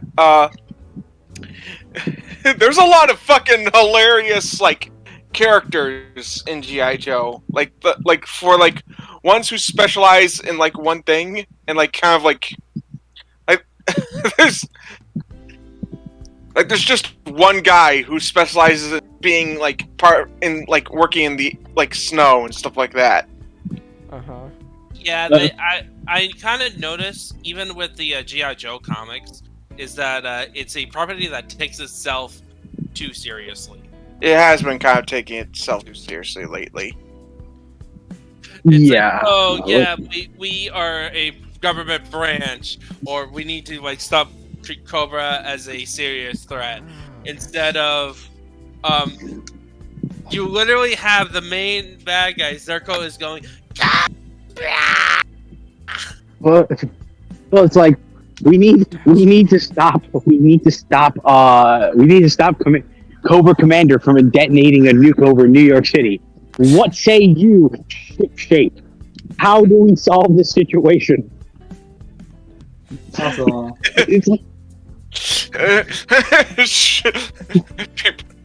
of my favorite jokes from Spill.com was when they were talking about the second G.I. Joe movie. It's like G.I. Joe is not gay. There was only one guy in part of the G.I. Joe characters who was gay, and that was Shipwreck. Shipwreck. I don't know how it comes.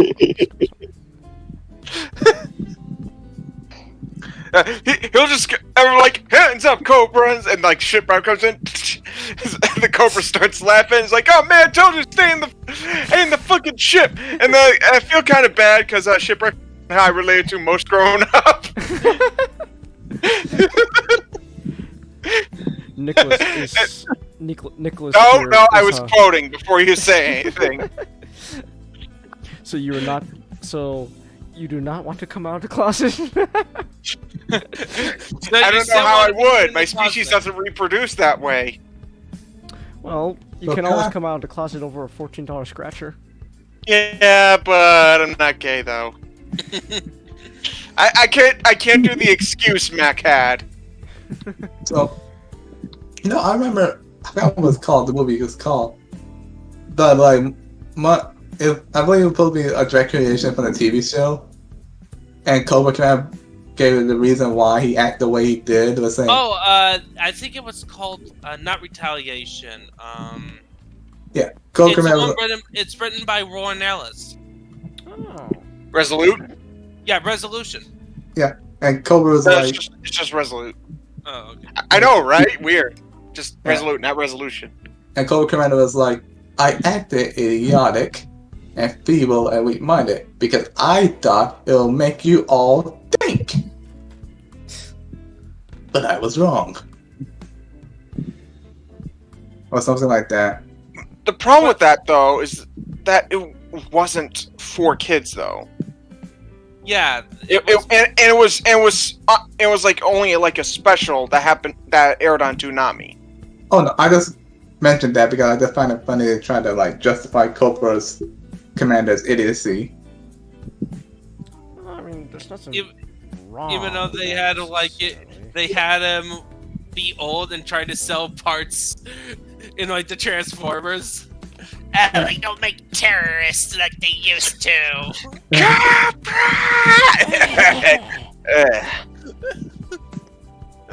I mean, Marissa Fairborn from Transformers is Daughter of Flint. yeah, Flint's daughter. So that's just another neat thing, though. That's actually kind of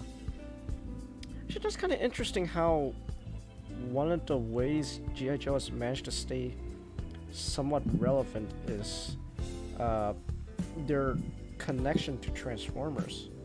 Yeah.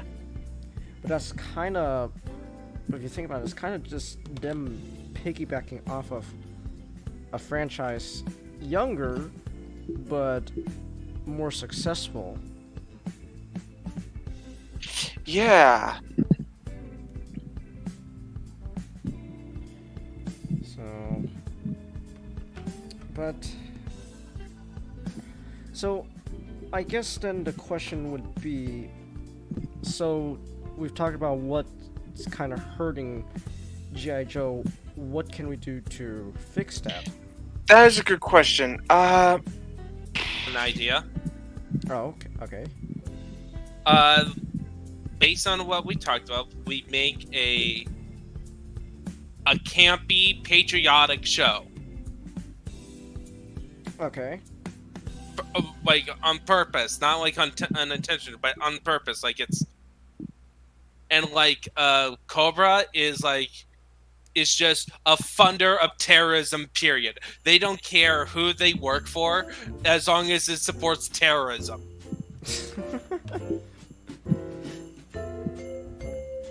And so you can still have the same format, but they use a snake theme, and they can have like corporate interests so that they have money, but they are all about terrorism, spreading terrorism. And GI Joe would be like, what if they are actually an independent military branch? Like they're not even connected to a government. Maybe they're the UN. Like a private private military. Yeah. Yeah, it's a private military dedicated to stopping Cobra. Well, also, you were gonna mention the UN. Funny you mentioned. Maybe they get contracted by the UN. Well, so But funny you. A real American hero. Yeah, but okay, but also funny thing you mentioned the UN, cause so in the IDW comics, when they finally connected the GI Joe to Transformers to make their big Hasbro universe, G.I. Joe actually was reorganized into a United Nations military branch. And Skywarp became a Joe. That is right. Skywarp was the G.I. Joe, by the way. And believe it or not, it actually worked. to a degree. Though, let's be honest, the real seeker that we stayed for was Thundercracker. Thundercracker. Yep. Shut up, Thundercracker. No one likes you. Well, in that case, I'm quitting the Decepticons as becoming a screenwriter. You can't do that. Too late, I just did. Yeah. I call it Starscream Sucks, the movie. They'll never sell is the highest grossing movie ever. Megatron saw it 14 times.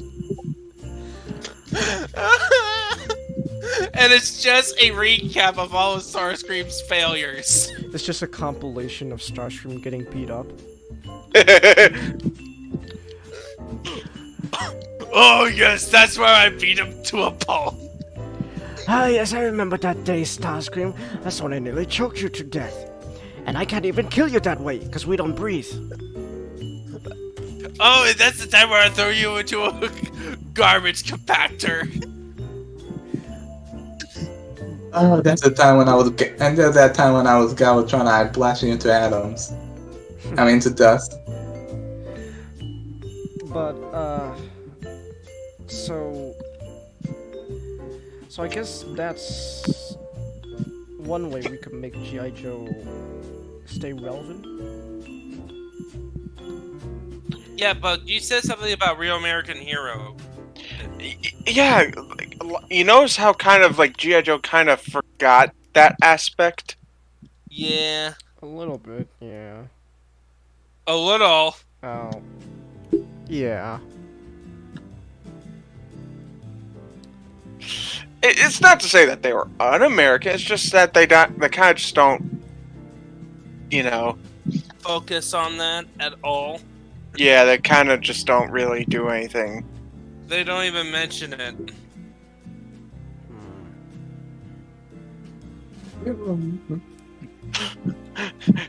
G.I. Joe, a real Chinese hero. Though personally, my favorite is G.I. Ho. G.I. Ho. Hey kids, stay away from that quarry. It's dangerous. Wow, thanks, G.I. Jose.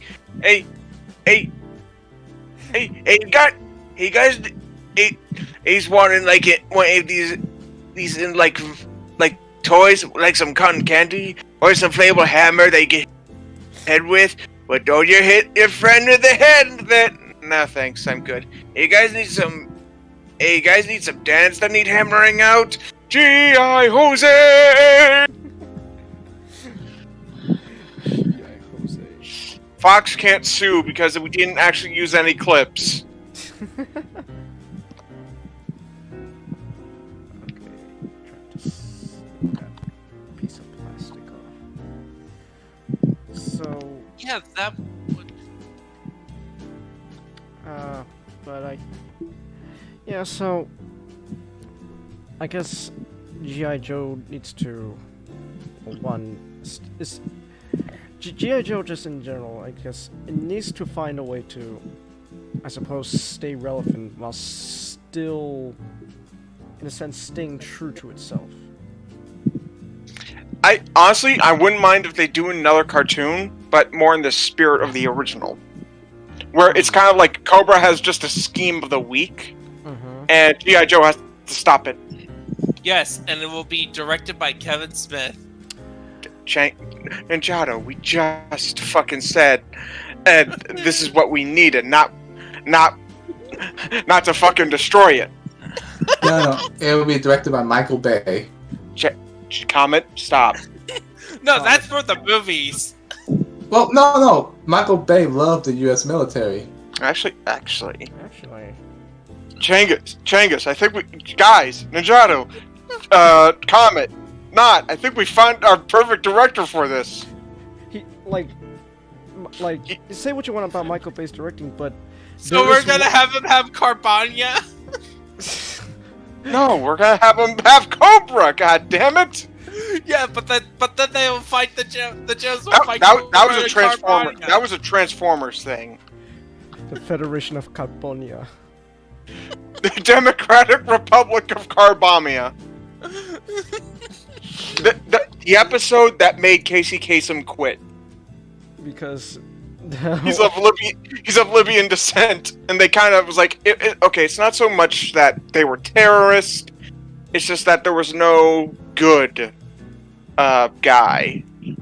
It's like that they were all terrorists, which you know, yeah. not a fan. Yeah, it wasn't that they were terrorists themselves. It's just that no citizen wasn't a terrorist in that. Everyone was a terrorist. Yeah. But back to G.I. Joe. But like, there's something that G.I. Joe. There's got to be some way to bring it back, because if it's Transformers, He-Man, and G.I. Joe, which are the three most commonly fonded, remembered ones. And as much as I love Transformers, I kind of hope that the R2 find something, are able to basically live in like the new generation as well. Not Kevin Smith's one though. I mean, Kevin Smith's He-Man. That has its own problems, but Yeah. Not to mention She-Ra. Oh yeah. And Serena said, He-Man's screwed. Let's just say that. He-Man's probably screwed. Aww. and Serena said, "Really, guys?" Oh, that's an old tweet. I mean, a old comment. That's when I pulled up the meme SGD made. Oh. Which, by the way, I never got to say good night to SGD. I feel bad now. No, I think we did when he said, "Hey guys, I'm gonna go." Oh. Wait. All right. Well. You know, So, I'm looking also, at. can we just don't do some unnecessary changes to characters in That also, G.I. Joe? that'd be nice. That would be nice. Like, don't make Snake Eyes an Asian dude. Like, isn't that the whole point of Snake Eyes? Is that he's an American well, who really loves Japan? the point. Really, the whole point of Snake Eyes is it doesn't really matter because he always wears the mask. Yeah. Well, I mean, his backstory. Like, He always wears the mask and he never talks. So much so that Ray Park, who is a huge G.I. Joe fan, the director of G.I. Joe Rise of Cobra basically said, "Okay, guys, if you have any questions on how to do your characters properly, just ask Ray because he's a G.I. Joe fan." But he never said anything, literally, because he was too busy playing the character of Snake Eyes. Yep. This Man. By the way, this kneecap, its connection is a little too loose for my liking. Like it's clipped together by this yellow piece, and it stays there, but it's a little wibbly wobbly. So. Also, Sina. No, I found all the old commercials from back, all the G.I. Joe's commercials I used to watch religiously. From back in elementary school. I found them on YouTube. Oh, nice. And the CGI still holds up, kinda. Oh, all right. oh, you know what else could save G.I. Joe? Giant robots.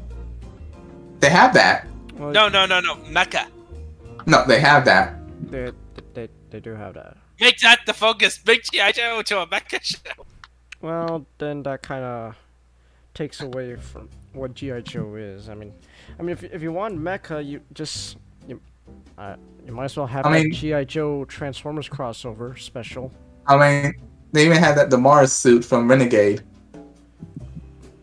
which is pretty much just a mecha. Yeah. Alright, we're losing steam. No, well, on this topic specifically. So. Yeah. And. Alright, not. Yeah. So, also just real quick, I just want to mention, like, hey, how long does it usually take to build a real grade? Not. Uh-oh. It just depends on your. It just depends on your. Skills. Thank you. Ah. Just depends on it just depends on your skill, it's like, Okay. and your organization. Oh, there's a lot of nub marks though I have to clip off. That's one thing that's Because kind of annoying, but.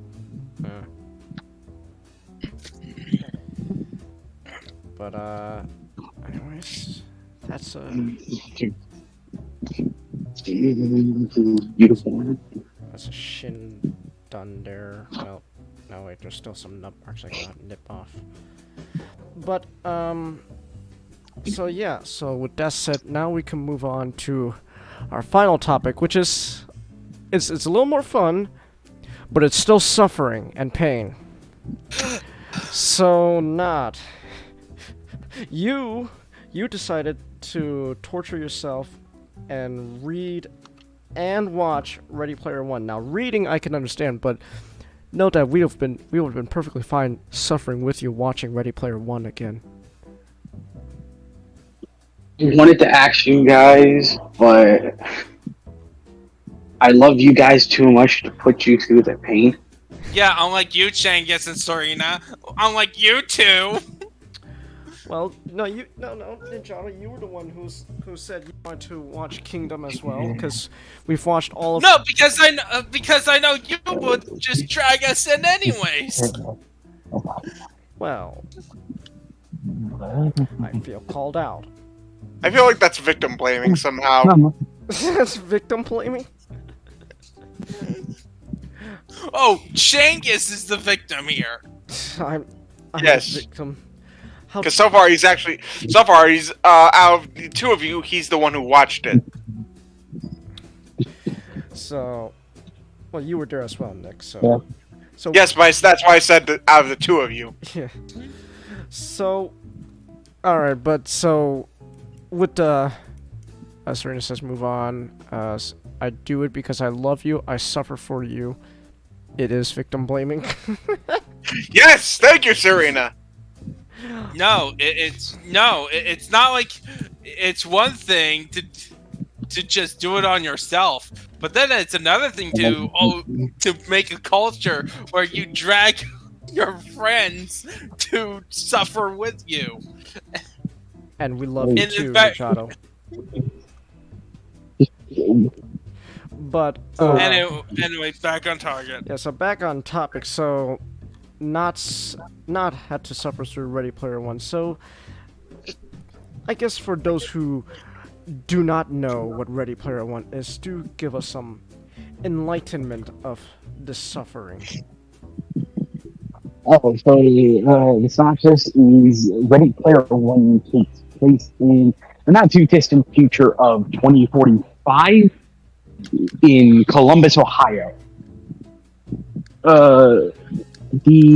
This is set in a I wouldn't call it a post-apocalyptic world, a very dystopian world where famine is widespread, even in the United States. Wars get started every day for little more than resources like food or clothing, and there's an abundant gas and energy shortage. Mm-hmm. So it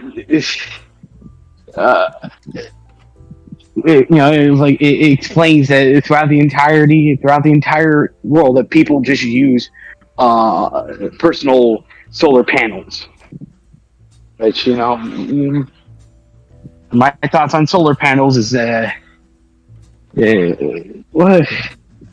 to be mentioned, but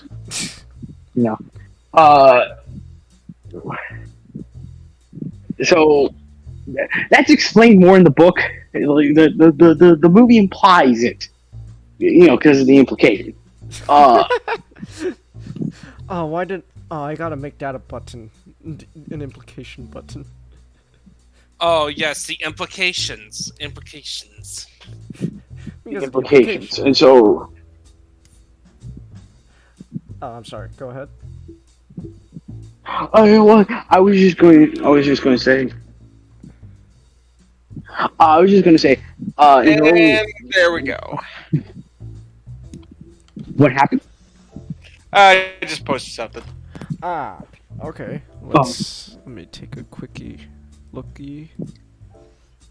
It's the implication emoji that we made.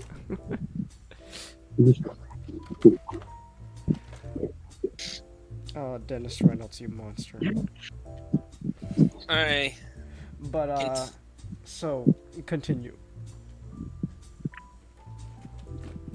Okay, so, because of this very harsh and gripping, struggling reality that many have to face, they seek solace in a program, an MMORPG referred to as the Oasis, a popular video game created by a man named James Holloway, who's very open with his love of the 80s.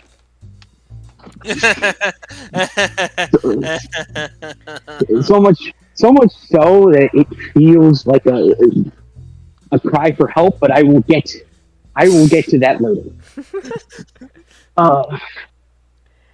Hey, remember the 80s? Remember? Remember Ghostbusters? Remember Back to the Future? Remember Star Wars? Shut up, get out of the house, you demons! Remember? The member berries.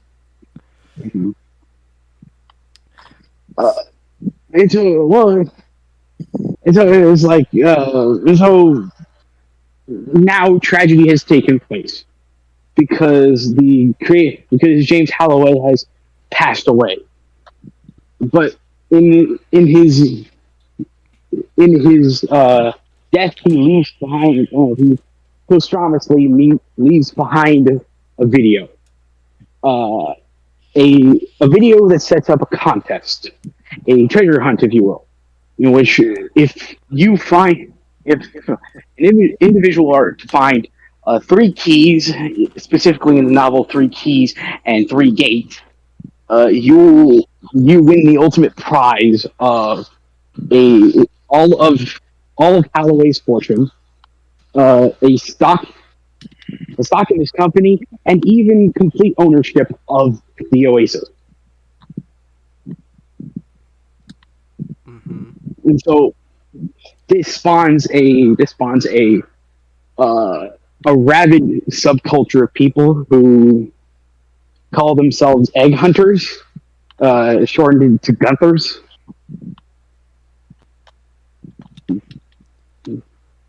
To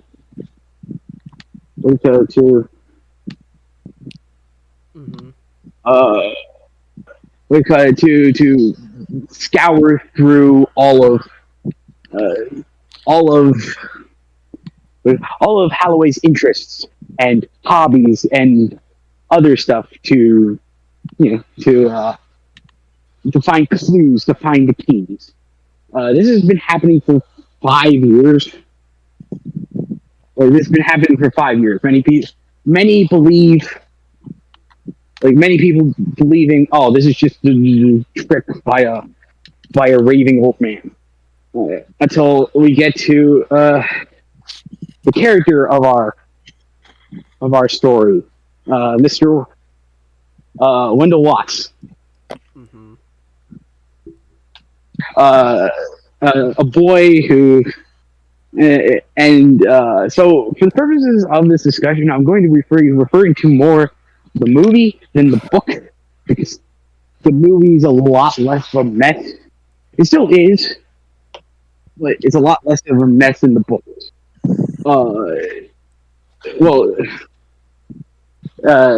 Plus the many problems with the book, it would take a whole podcast In fact, it did start a podcast by the guys who did Rift Tracks, called 372 Pages We'll Never Get Back, which was a direct reference to the first book. And they go into detail in like 10 episodes how bad the book is. Lovely. It is what is it? It's hosted by Mystery Science Theater alumni and my personal favorite host, Michael J. Nelson. Oh. Okay. And so, well, you know, to get back to the topic, Wade Watts managed to do the impossible, find the first key after all this time, and now we start his story. So, Ready Player One, I picked this topic to discuss because, namely because I jokingly referred to it back in my last topic I discussed. Discussed with Dune as to one of my runner-up picks for the topic I wanted to do about adaptation, because Ready Player One is that rare example of a story where I hate the movie as much as I hate the book it's based on. Lovely. But for two different reasons. Okay. It's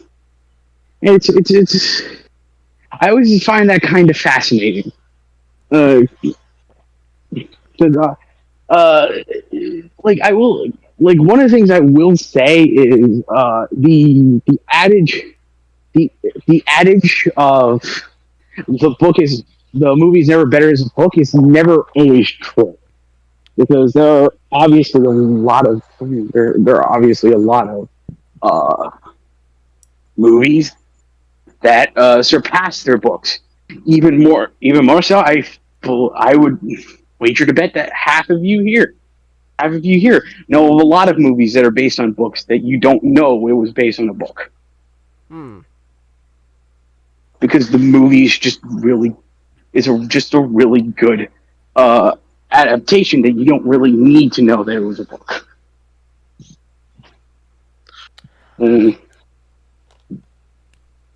Like for instance, bit of a quick tangent. How many of you knew that Who Framed Roger Rabbit was based on a book? Didn't know that. Really? Then again, never seen it. You've never seen Who Framed Roger Rabbit? Nope. Really? Wow. That's gonna have to change. And I don't care. Well, because we love you, Ninjato. Yes. We will make you watch it one that's day. a shame. It's a great cartoon slash kind of a parody of a noir. But I digress. Like, and another example is, man, how many of you knew that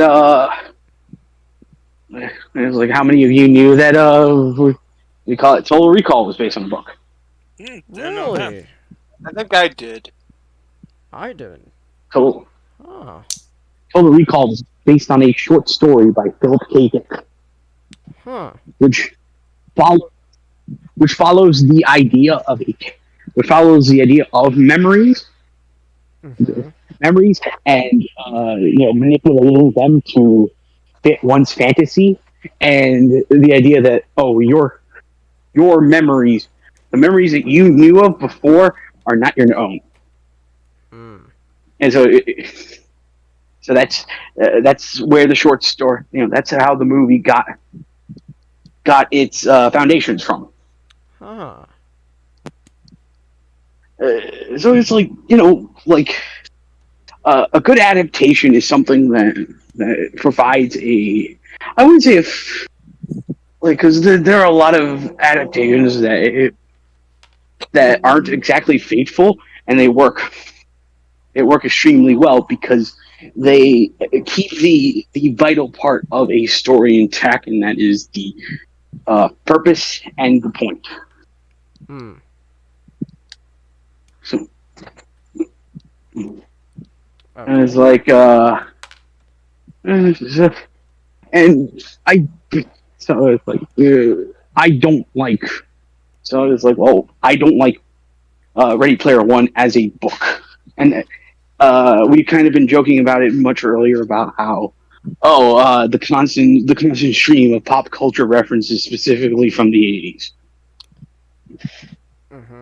80s. And how kind of irritating it all seems. That is not what. This is not why I kind of dislike the book so much. I mean, it is it's a very sore, idea, because after a while of just hearing the book get read to you by Wesley of all people, Wesley Crusher. Yeah. Yes, well, I am sorry. Oh, was there ever? Shut up, Wesley. Yeah, was there ever a moment where you just went, just shut up, Wesley? Shut up. I hate the fact. Shut up. I hate the fact that he placed Perceptor in the technically the Prime Wars trilogy. Really? Yeah. Oh, that's why I didn't like Perceptor in there. You have repressed memories. Serena says we need to put that on the list. And what? Ready Player One? As like we're gonna read the novel Ready Player One. Oh God. If I'm reading it, Berg. Serena, I'll be there. Serena, I'm already torturing ourselves by promising you we will read I'm Not Starfire tomorrow. That should be Tomorrow. Yeah, tomorrow. Yes. I thought I told you guys. No. Yeah. Yeah, we're reading it. We're reading it live When? tomorrow. 7. I'm gonna say a little earlier this time, like around 7 to 7:30. So 30 minutes earlier than today. Okay. You sound so disappointed. Well, no, a little bit, but it's mostly because I'm I'm trying to make sure it doesn't conflict with something I have going on tomorrow. Oh. No, are we doing that Are we doing Starfire before or after Kingdom? After Kingdom, I'm gonna show Ninjato Kingdom way earlier in the day. Okay. And what time for that? Whenever Ninjato's awake. I hope not to miss it. Well, we could talk more about times later after the stream, but all right. But to get back on topic. So it's after a while of hearing the book get read to you, it kind of devolves into a gumbo of hey, remember this, guys? Remember this thing? Hey guys, remember Blade Runner? Hey guys, remember War Games? I'm yeah, I remember War Games and Blade Runner. I kind of wish I'd be watching those right now. How many of you guys seen Scanners? Seriously? No one? You guys seen Scanners? No? No? Hold on. Let me pull up the clip. Alright, here's Scanners. Shows the head blow up. Oh my god, if we die in the game, we die in real life! Have Gee, any of about you seen time. Scanners? No? Changus, pull up the clip. Well, Ninjato, that's just us joking about SAO Abridged. Yeah. Oh, okay. So, I was actually saying that there's also it would be okay if this was a teen romp, but It isn't? there's a lot of adult jokes about stuff. In the book? I will. Because I will admit, I haven't read the book. I don't think I have the strength to read it. Guys, I found something worse written by Ernest Klein. Oh. Worse Yes, than his books. Armada. Armada, yeah. Armada? Armada is terrible. I've never read Armada. Imagine the last Starfighter, but the twist, as it were, is just we didn't realize that we were being selected for a pilot program.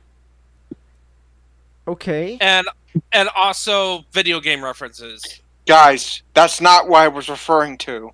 Oh, it Oh, isn't? what? What's worse? What is? Ready Player 2? No, there's this poem he wrote. A poem? Oh! A poem? How long is it? I could send you the link right now. No. No. If it's if it's short, I will do right now an impromptu dramatic reading. If it's long, then no. So let me just snip this piece off. The references aren't the worst part of the entire experience. It's everything else around it. Okay, it's a long Ready poem. Player One. I'm gonna have to read this later. It's a long poem. Read the first stanza. This is okay. So the poem. This is okay. Okay, people who are watching this right now and who are watching this in replay. This is literally the title of the poem. Nerd porn auteur. I've noticed that there doesn't seem to be any porno movies that are made for guys like me. That is literally the first stanza.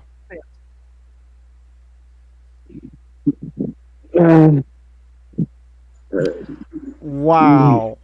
Ernest. I'm... Yeah. Ernest. Nick. Okay, so I didn't fucking write this, Ninjato. Okay. Don't you dare fucking exposed blame me. it. okay, so remember when we were joking about how the all these 80s references seem to be a cry for help? Yeah, that's probably the case because that Well, I will say one thing is like both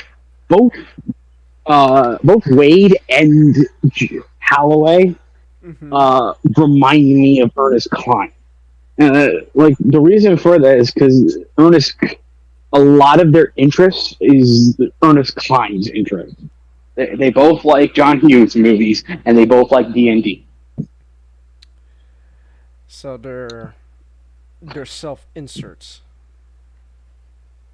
Yes, Well, that's dude, what I. I mean, I could figure that out with the character. Man, that's Oh, and by the way, yeah, if you expect any conflict for a hero to go through, no. I was gonna talk about sort of the faults. I'm sorry for cutting you off. Music Candace. stopped. No, it's fine. Music stopped playing, so let me fix that real quick. So. Like the main problem with Ready Player One, the book, and most prominently the movie, is that it fails on three aspects: conflict, tone, and characters. So three most important parts of a story. Yes, because even plot is just plot is informed by those three aspects that I just named.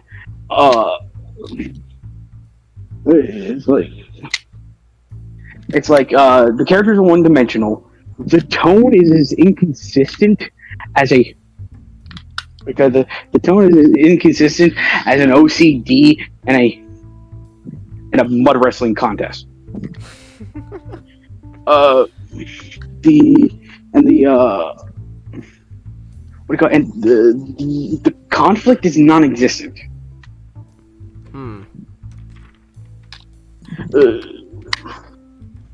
And like it really comes down to the whole point of, and I guess this is a greater transition than anything.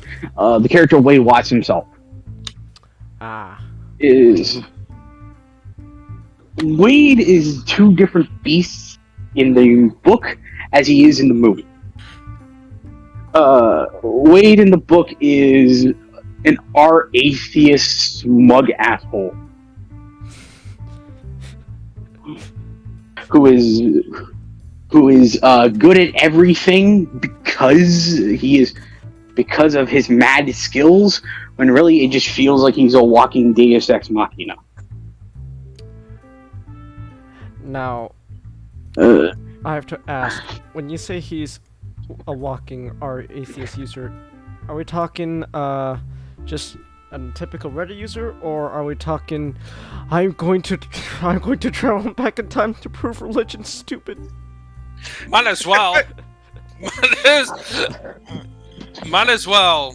He's kind of, especially given the events of book 2. I'm not. Yeah.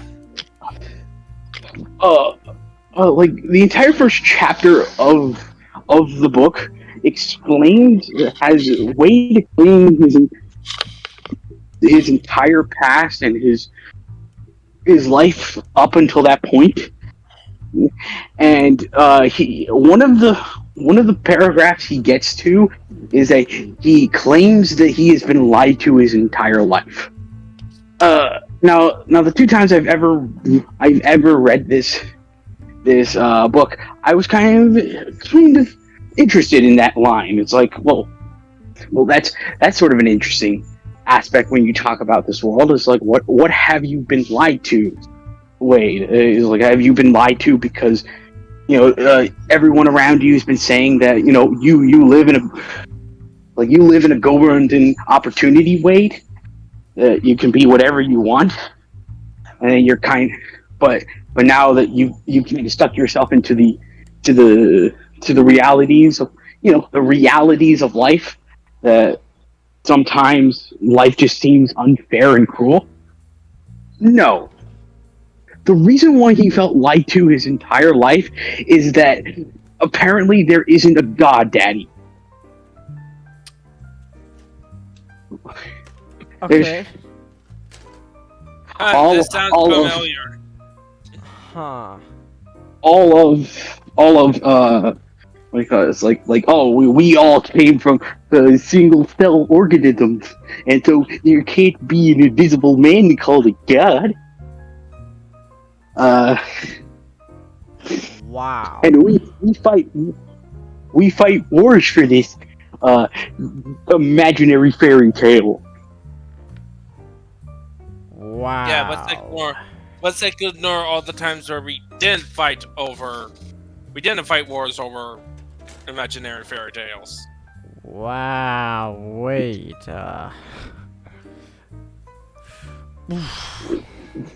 Yeah, he and Tila would make a great couple. Oh God, that's a power couple I do not want to see. Like chapter 1 basically has Wade explaining the faults of the world over people not believing in the science and just humans being like like totally bad and stuff. Like, it amazes me that Ready Player One was created by a 30-year-old because it feels like it was created by a 16-year-old boy. Is Ernest a neckbeard? Dude. Yes. I just sent the fucking poem. You can pretty much tell he is Yeah. just by the first stanza. Like, we don't even need to know. Also, he's very woke in his writing. He's like, I wouldn't use the word woke because everything he says in his books are basic bitch liberal things. It's like, oh, environment and the science and not the economy, but the rich all held us down. Rich businessmen. Except when the main character is that rich businessman. Hey guys, Yeah. I gotta get going. Oh, Alright. okay. You have a good night, Blackheart. Have a good You night. too. Tim. Good night. It's Good night, everybody. Wait, I used the wrong piece this time. Wade's entire character remains as static as chapter 1 up until the end, and there's no growth in what he believes or does, because at one point I believe that at one point there are many times where Ernest Cline tried to create motivations for, like, hopefully in my mind it was him trying to create motivations for what Wade wanted, like for what Wade wanted to use the money for. At first I thought it was family, because he kept harping on about that he's never had a good family because his father passed away trying to get resources for him and his mother, and his mother, they didn't say this in the movie, but in the book she passed away from OD. Oh, Oh. lovely.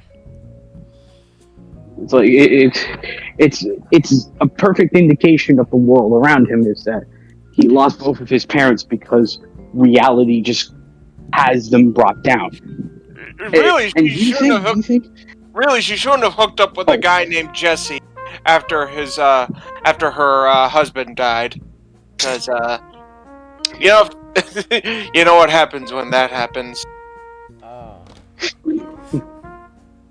Oh. Breaking Bad was a show.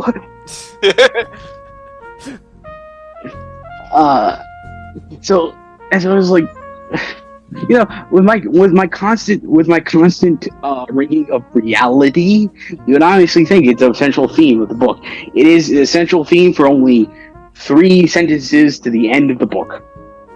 But I digress. So it's like, you know, Wade's motivations for why he does anything keep shifting, and they keep getting dropped. At first it was family. At second he wished for a better life so that he can, you know, enjoy the real life a lot more effectively. Third, it's just for Tang. Huh. It's like, comparatively, movie Wade is a lot more bland than book Wade, and that's both a blessing and kind of a disappointment. Okay. Because he's not as offensive as Wade of the book, but he very much is a Raisin Bran protagonist. Ah. His entire accomplishment is. Though. I like Raisin Bran too, but it's a protagonist that, I'm talking about the Raisin Bran part. Like, I'm talking about the Raisin Bran part where it's like, if you just get stuck with the, it's like, I'm talking about the box of Raisin Bran where they don't give you even distribution of raisins, Okay. and it's all just filled with flakes. There's not even a price at the bottom. It's the Jeremy Irons clip with the family. If you're looking for a price at the bottom, there is none. There's only more cardboard.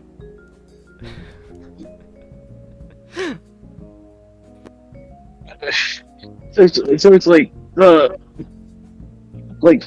honestly, the entire movie felt like his Burger King Kids Club friends solved everything, and he just got all the credit. Good job, guys. As you made it so that I could win the competition. Well, wait a minute, we did all the heavy lifting. Thanks, guys.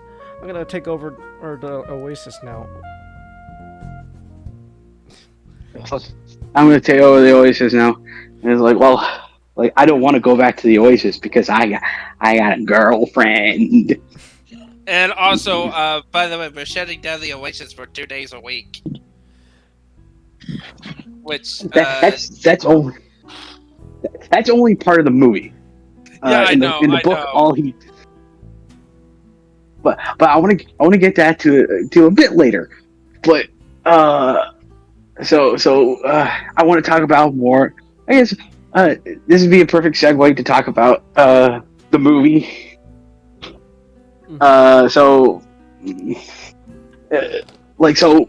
Given that, I need you to know that I thought you were talking about the movie for most of it. So, what does that say about the fucking book and movie? All I know is the book is... I guess apparently the book is just progressively worse than the movie. It is. It is. It's also... It also has lots of horny moments. Oh. And well, I mean, to be fair, now again, go back to what I posted. That doesn't surprise me. It's like if I didn't know about that poem, I'd be like, wow, this guy's kind of, you got problems. Then read what the poem, just the first stanza of the poem. You don't even need to read the stanza of it. Just read what the poem's calling and go, okay, yeah, this guy's got issues. I read a few more stanzas. Worse. Oh god, why would you do that to yourself? And then if you read the sequel of Ready Player 2, it shows how how hypocritical he is from the first one. Oh, lovely.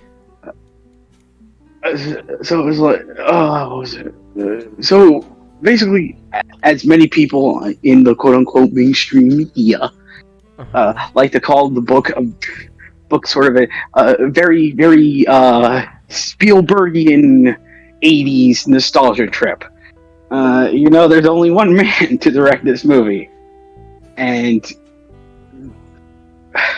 I'm gonna have to say something right here. I was kind of enthusiastic that Steven Spielberg was going to be the director for this movie. Namely, one, because of course Steven Spielberg is a great, I love Steven Spielberg's works. He's just a top director in my eyes. He is pretty good. Of course. The one thing I will never forgive Steven for is, hey Michael, you want to direct Transformers? Sure, awesome. Hey, quick question, Steven. Yeah, what's Transformers? How the hell should I know? Oh, sure. Okay, well, we can forgive his transgressions as a producer. Well, no, it's like we can talk about his transgressions as a producer other time because there's a long conversation there. But as a director, it's just his body of work, and just like there's a spark of confidence you have in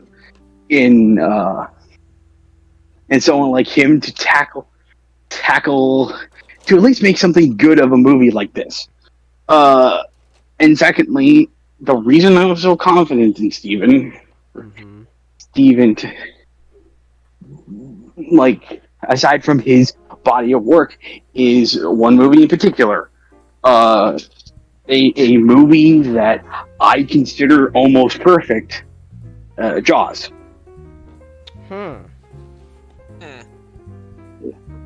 Because I've said this to you. I said this to all of you before, but it's like Steven Spielberg hated the book. Oh, I do remember that. I forgot about it. when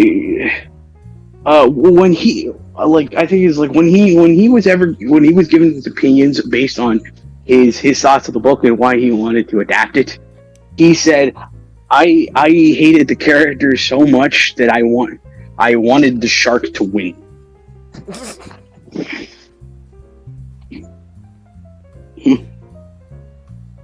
So, wow, it's gone silent here. So basically we're just silent so we can. Yeah, So we can yeah, continue and plus talking. I'm getting tired, so. Okay. Then so basically though. Mm-hmm. I'm sorry, I just got buzzed or something. All right.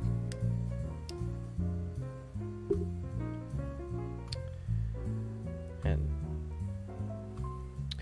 we should. We've been like streaming for nearly 3 hours, right? Yes, we have. We're not 3 hours exactly, but we're almost at the 3 hour mark. But I think though this is going to be shorter than usual. Though that's not saying much nowadays. Yeah. Alright. Maybe if you don't put Gunpla during. No, my gunpla has rarely interrupted the conversation, so Yeah. you can't blame me for indulging myself in a new hobby that I have found enjoyment in. Alright. Are you there now? Yes. So it's like, me. What because so it's like, you know, with that, I felt confident that I could at least see the problems within the book, try to make it better. And then my hopes were dashed when Ernest Cline was going to be the screenwriter. Oh no! I left for a screenwriter for what? Ready Player One, the movie. Ernest wrote the movie and the book. And B, I don't know whether this is real or just Not. I mean, Ninjato. I love that. I'm saving it. Oh, did he post something? A reaction GIF. You raised my hopes and dashed them quite expertly, sir. Bravo. That's not. You raised my hopes and dashed them quite expertly, sir. Bravo! Timmy Tim. Like, and I don't know whether this was just Steven trying to be, you know, trying to look respectful. Is like he went on, like he went on stage at a convention and say how much he liked the book and how he was excited to do an adaptation of it. Steven, did you read the book? Steven, it's okay. Steven, if you're being held captive by Ernest, blink twice. Oh god, he's rapidly blinking. Go, go, go! Go! Leave no survivors! Leave no survivors! You're live action Autobots and they're live action Decepticons! You know who!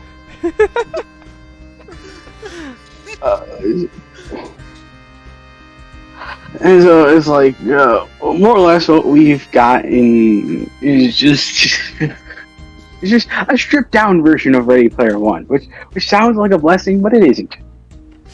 Kind of isn't. So just the other characters too is like, I think it's like one thing Steven changed for the book to the screen is that the characters are a lot more of a group than they were were in the book. Mm-hmm.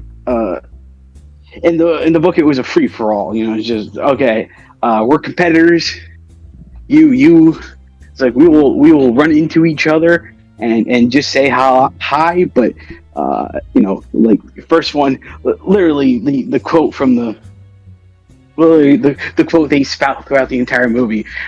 First to the key, first to the egg. That's not a phrase. That's a mentality that they have. Then And they so, just proceed to work you know, together all the time. proceed to work together all the time, except for the book, in which they almost they kind of feel antagonistic, but at the same time they're not. They're always helping. They're always willing to help Wade. Because Wade is just so special. It's like, Yes, he is someone's special some pony. Wade is what I'm getting is Wade is like Wade is Windblade from G1 Redone. Protagonist! Hi, I'm Wade. I'm here to save the day. Protagonist powers, go! Yep. Why? yeah, that's. And so, Wade's entire. And so it was like. What was it called? So it was like. There's a lot more emphasis on we're a group. We help each other, but Wade's gonna get the credit. And secondly, there's a lot more of a, I wouldn't say a conflict, but there's a lot more of a emotional depth in the movie. It doesn't work, but I'll explain why. So the trials compared to the movie and the book haven't just changed to in the book I want you to get all three keys and I want you to find all three gates on your own. To it just being streamlined to just get the keys and I'll just give you the clue to the next key and vice versa. It's just it's also the three trials that Wade has to face in the movie are a lot more based on Holloway as a character than Holloway's interests, as it is in the book. So, AKA his romantic life. It's his three failures in life. It's just to spoil them because I don't want anyone to watch this movie. It's his failures his failures of his creation. You know, like how he treated his creation. His failures in never making a move on the girl that he loved, and the failures of losing the only friend he'd ever had, which is Simon. Which is his best friend is a Simon Pegg doing a really weird American accent. I forgot that was Simon Pegg. Right?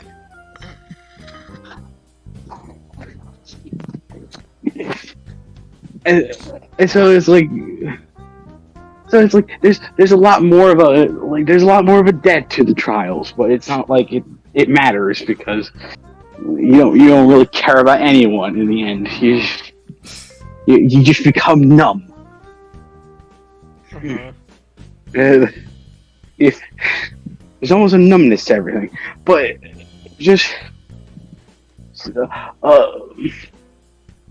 but it's like, well, and then Steven did add he didn't change the ending, but he did add an addendum to the ending. Which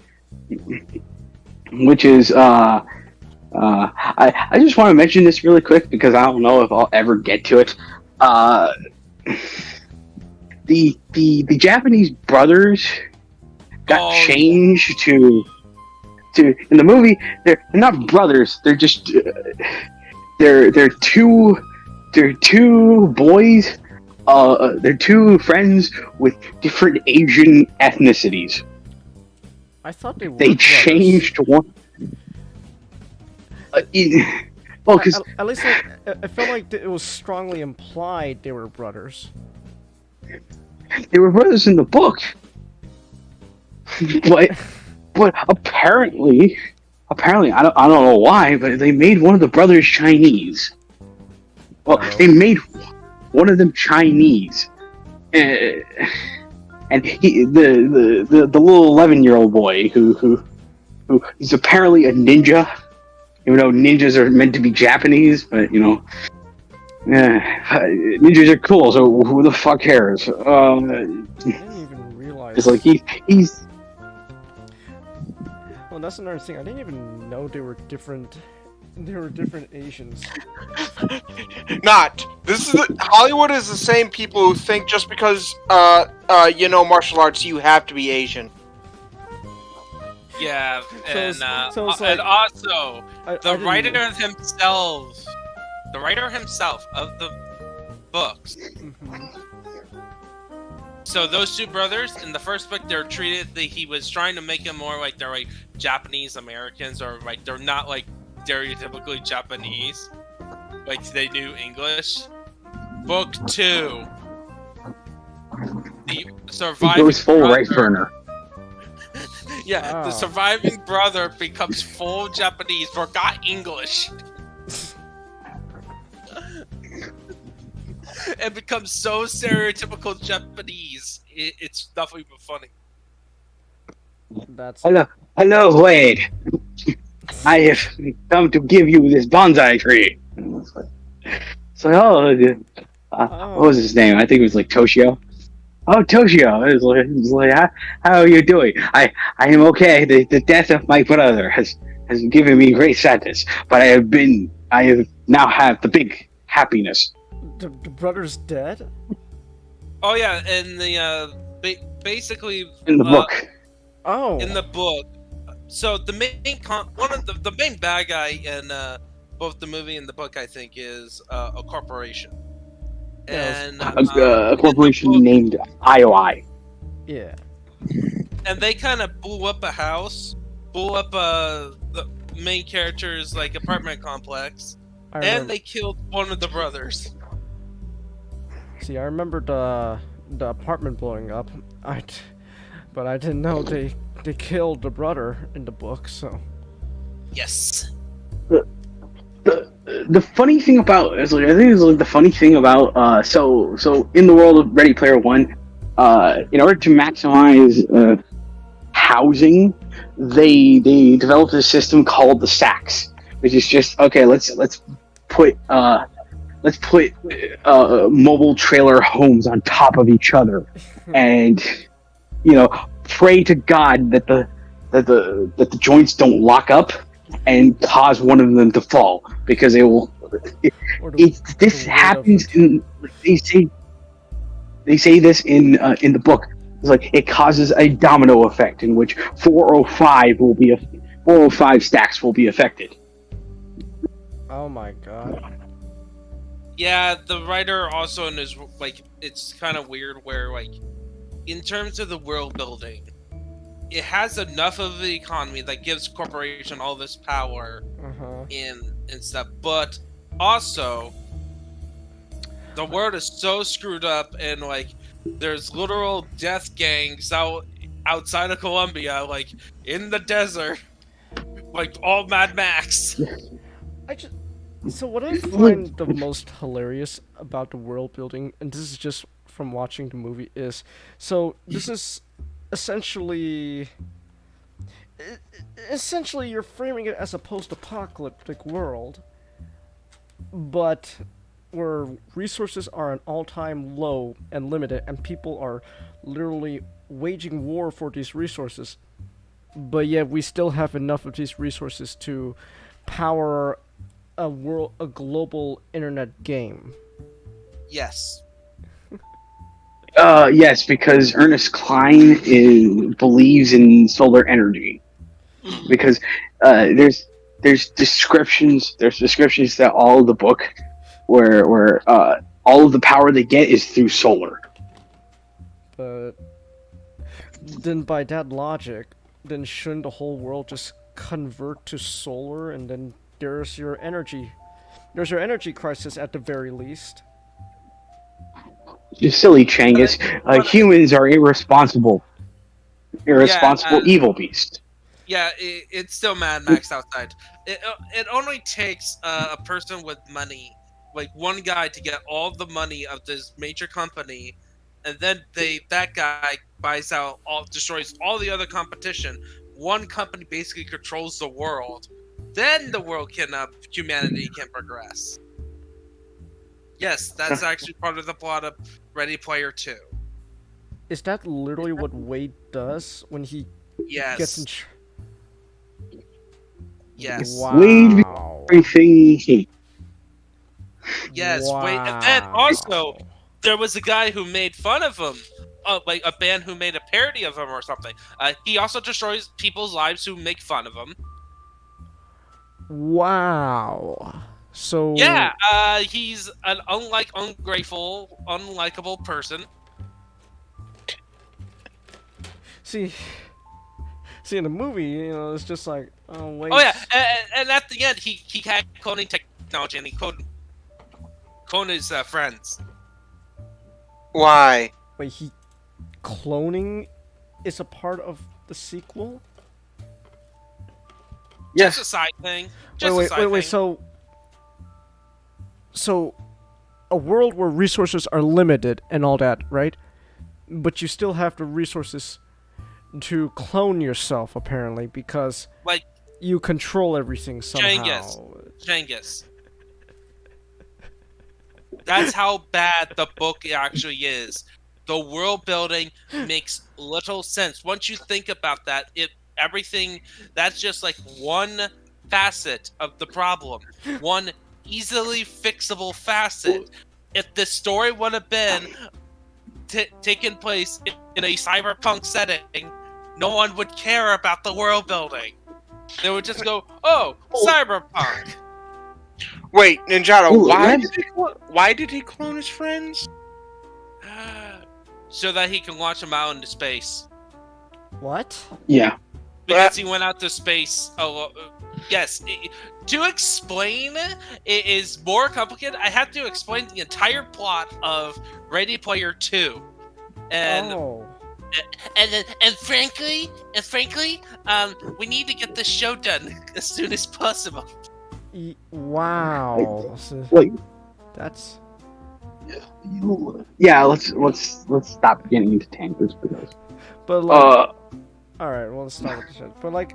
But I will say, like, all these tangents just it kind of just expands upon, like, wow, Ernest. Buddy, maybe we should have done this as its own stream. No, it's fine. It's we'll wrap this up. Don't worry. But it's just like, Ernest, buddy, you want to have a seat and, you know, talk about it, some stuff?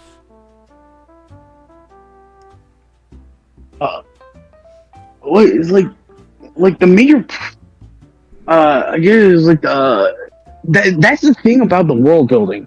It is both the book and the movie, especially the movie, just completely ignores it. At times, you just focus on the Oasis. Because, you know, it's literally an opium for the masses. So much so that in the book, it's implied in the movie that there are businesses and schools within the Oasis where you don't have to leave the game unless you need to go dump human waste or eat. Wow.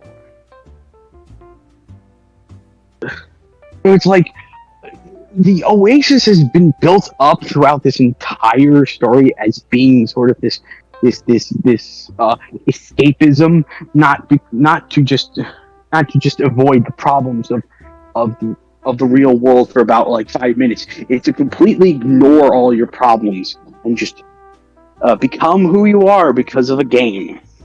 Like it feels like it's that. It feels like it's that. Like we are getting to that.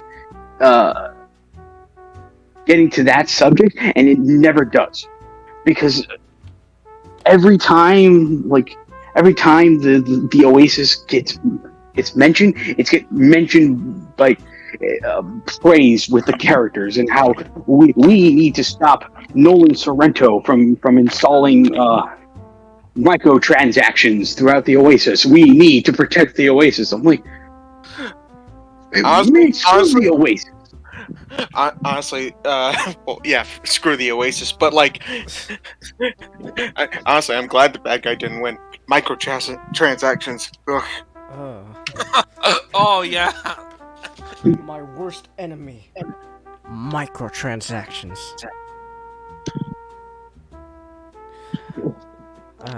Like that's Nolan Sorrento's only motivation.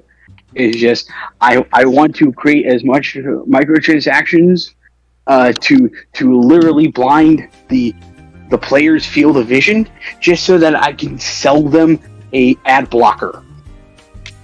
That's Like it? an ad blocker in the form of a membership program. An ad blocker. That's it. So the finale of this movie involving the Iron Giant, Gundam, and Mechagodzilla Yes, over it's because an ad blocker. because the main antagonist is a quote unquote evil businessman who wants to take over, who wants to have complete ownership of the Oasis, so that he can start monetizing it like Disney did to Club Penguin. I miss Club Penguin. I miss Club Penguin too. But wow, that's fucking retarded. Yeah. Yeah. Like, the more we tell you, Changus, the more you realize this franchise is stupid. Well, I mean, I knew Beyond It is. stupid. I knew the But move- you know what's the I you know knew it what's was the funny stupid, but like it's just like, wow, this is more than stupid. This is clearly some next level projection going on there, like Ernest. But also, this was a bestseller. People who were into nerdy stuff loved this book. We could I do not know how I feel go about ahead, those James. people. I'm just saying I do not know how I feel about those people. Then the people read it again, and they realized, oh, how crap it was. Oh, okay. Okay, people. That was me. Oh. Go ahead. Oh, not. I'm so sorry. No, I didn't like it the first time. It's just I read it both times and I hated it both times.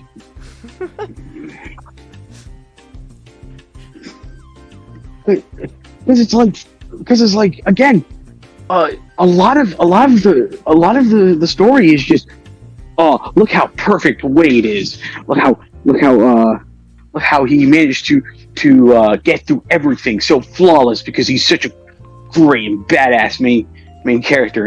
And here comes evil businessman who wants to take over the Oasis because he was the coffee boy of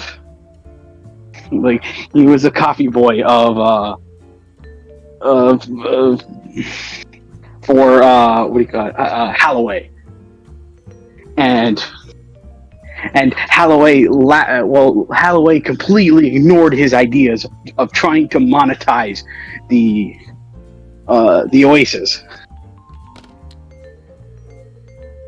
A completely reasonable idea.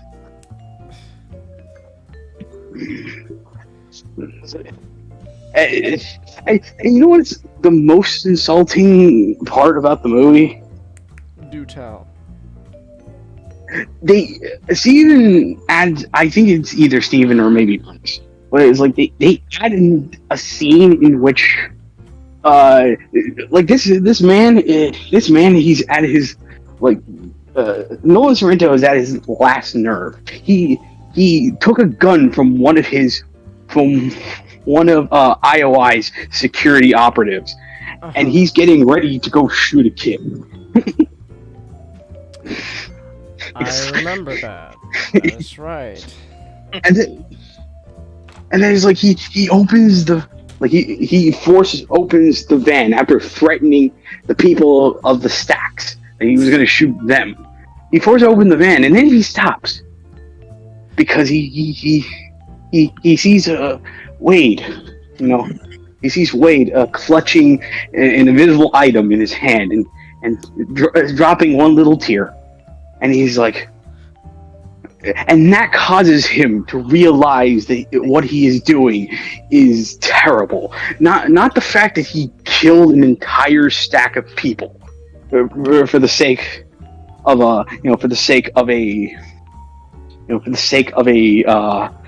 internet a treasure in a video game. Not for the fact that his company has been enslaving people, like enslaving normal citizens through outstanding debts by having them work labor in the Oasis. But because a well-off to do white boy managed to succeed in the end.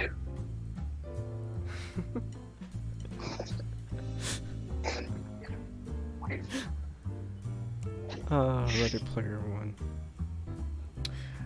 Don't worry, after the podcast, I'm gonna tell you the plot of Ready Player 2. Oh, lovely. I suppose that's retribution for tomorrow. I will say this to end it off. I will explain the addendum to the ending, which you all guys know, but just in case anyone's still watching. It's like the addendum to the ending that the movie adds, which, like, Wade he owns the game. Like, he owns the game now, which he says is like, oh, this game is going to be shared individually. No, it was our group. The group's name is High Five, by the way. And it's just like, oh, we're going to run the Oasis together,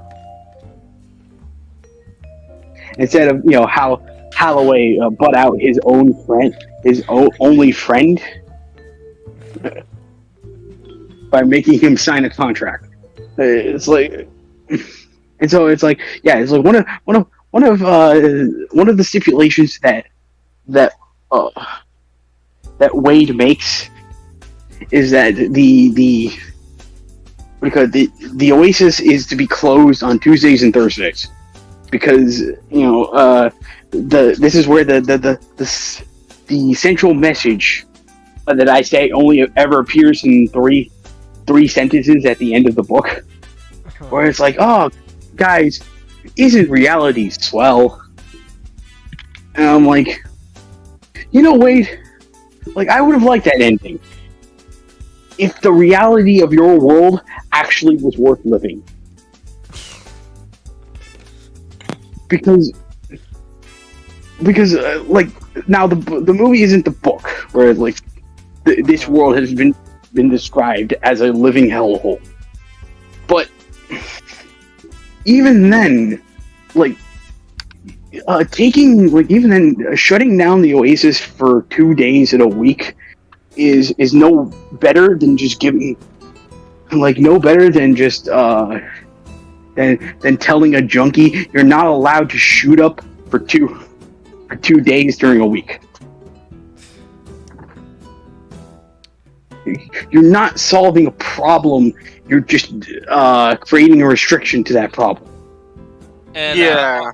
also, by the way, That's gonna have some severe ramifications to the world, because if the economy if everything is tied to the Oasis. if everything is dependent on the existence of the Oasis, and you're just gonna shut it off for some pretentious reason, that's like, oh. So basically, he's the Californian boy. Aw. Yeah, it's like it's like you man guy. Not for you, Chinese. You're our golden boy within that dark state. What do you call it? It's like the world of Ready Player One is not a fun world to live in, because it's just again, like I told you, the Oasis has become an opium of the masses. People play it not because it's fun. People play it because it's the only way that makes life bearable. And also because it has ties to the economy of the world too. Yeah, thank you for reminding me, Ninjato. Yes, because there is a idea that is prevalent throughout the book, and by extension the movie. The movie doesn't really go into much detail about it, but the idea of zeroing out, which is a phrase they use for getting killed in the game. Uh-huh. Like if you get zeroed out in the Oasis, you lose everything. You lose all the money you've invested in the all the money you invested in your gear, because your gear is just gone. You lose all of your upgrades; those are gone. You start literally at level 1. Uh-huh. All of the software stuff is gone. And that includes your real world income as well. Well, because people have thrown in all their money into the Oasis, essentially. Yeah, people have used their life savings on getting items in the Oasis, just so that they can win big in Planet Doom. Their sort of gladiatorial combat zone. That zeroing out, and they sort of make fun of this in the movie. It's like zeroing out is a fate worse than death, because you've essentially lost everything. Like they made a joke. They made a joke where a Chinese businessman lost everything, and he was attempting jumping out of a window.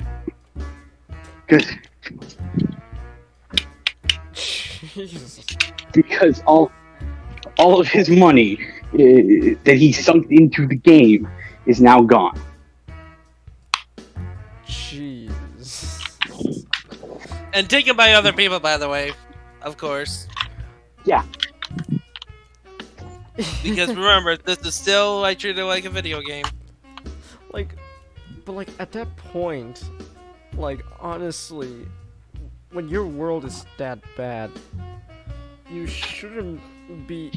The game honestly needs to be reorganized to be less of an actual game and more just something like fucking VR chat, where you just you could just dick around and do stuff, but without any real stakes. Because if we had real stakes, then oh shit, our actual lives can literally be fucking ruined when everything is dependent on essentially a world based on a video game. It's if your virtual reality that everyone is dependent on for their literal real life livelihood is still playing by video game logic, honestly, why would you wanna go to the Oasis in the first place then? Well, because Genghis, you get to be Manui. You get to actually use the. Yeah, you can use avatars. It's 'Cause- basically, and you go into different planets that fulfills everything you want. Yeah, it basically is just the entirety of Ready Player One is what's the name of that planet in The Last Jedi? Canto Bite. Canto Bite. Yes, it literally is just Canto Bite. It's a place where people just go there to Gamble their monies away. to throw away gamble their monies away just so that they can get a super powerful item that costs millions in real life that allows you to turn into a famous mecha of your choosing.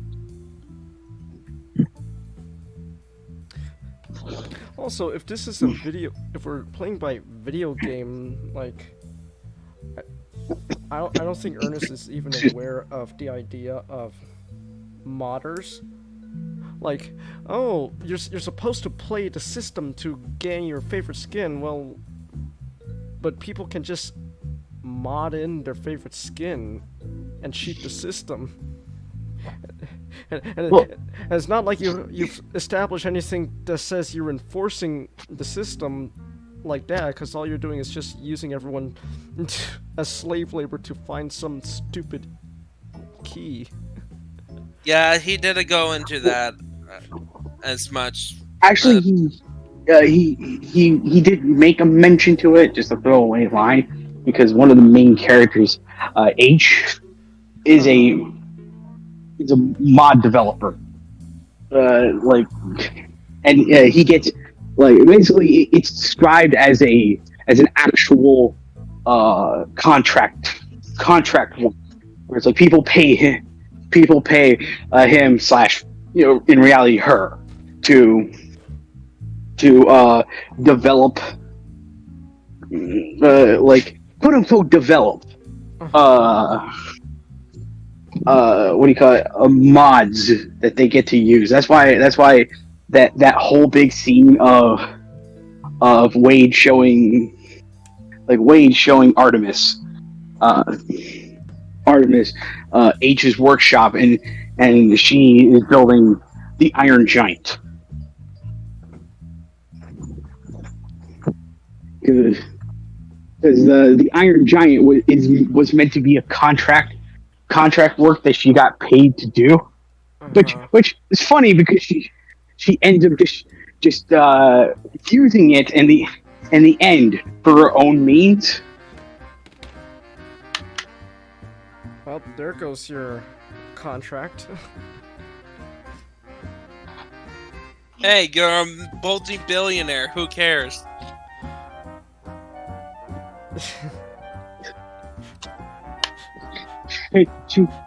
She takes it so that she can use it as a weapon, which goes against the entire point of the Iron Giant. This doesn't offend me. Damn it,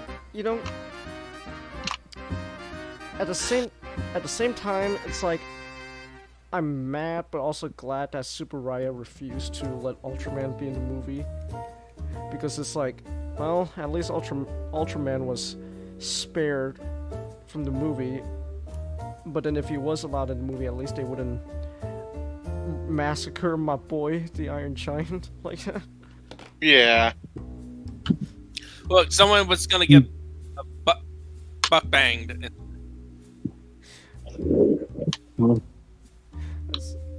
That's just kind of the funny thing, though, and the more I learn about like writing and stuff, the more I go back to stuff I used to. The more you realize you're good at it.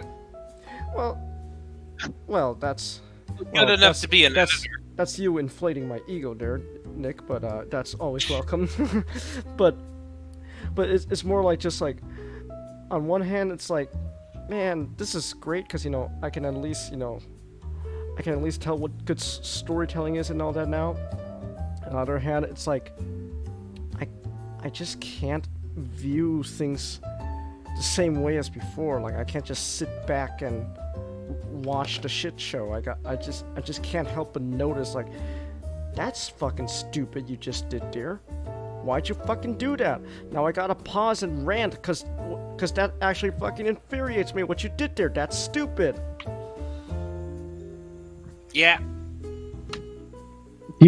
You make me angry. Ernest, you make me angry. Serena says make sure when Black Rhapsody comes out you review it. Well, what? So I'm still working.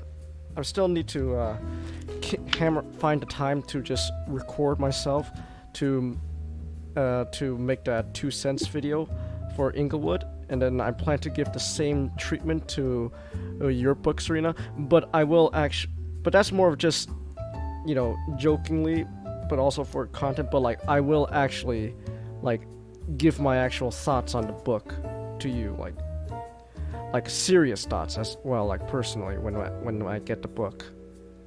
Hey, my name is Javi, and hey, my name is Shangus, and we'll look at the Englewood Book 2. Also, well, funny enough, I have to go back and like rework the script now, and also re-edit some of the footage I filmed, because at the time I was going off the knowledge that Micah didn't have a current plan to re-release book 1. So I was like, there was gonna just be a running gag where like Inglewood book 1, which is a great book, except you can't fucking get it because it's dead. But now I have to go back and rework it, because now, oh no, you can actually get book 1 as a tier on Inglewood book 2 campaign. Hey, my name is... I think it will be funny if you do like, hey, my name is Shangus, and welcome to the... Hey, my name is Jobby! And we're taking a look at Englewood book released by Split. It's a third party comic book. Yeah, why? Because I don't want to read any of the modern stuff. Ugh. Like there is also a joke I wrote in the script where like Inglewood the story is about a man who genuinely loves to care about the city he protects, but and he's perfectly fine, but everything changed when he just has one bad day. Wait a minute, this sounds fucking familiar. And then it was just slowly faded but not completely revealed like Batman. Just wait a minute, this sounds familiar.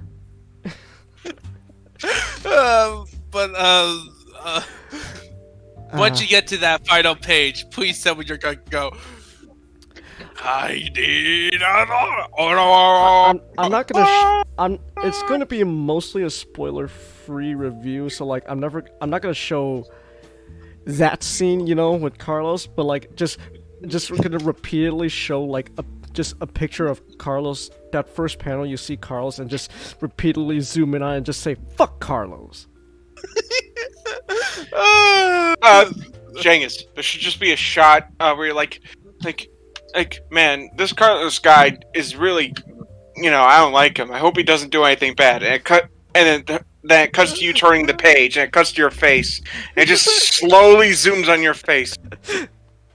Just sink in what the fuck he does. Like you're just reading happily, and just the face just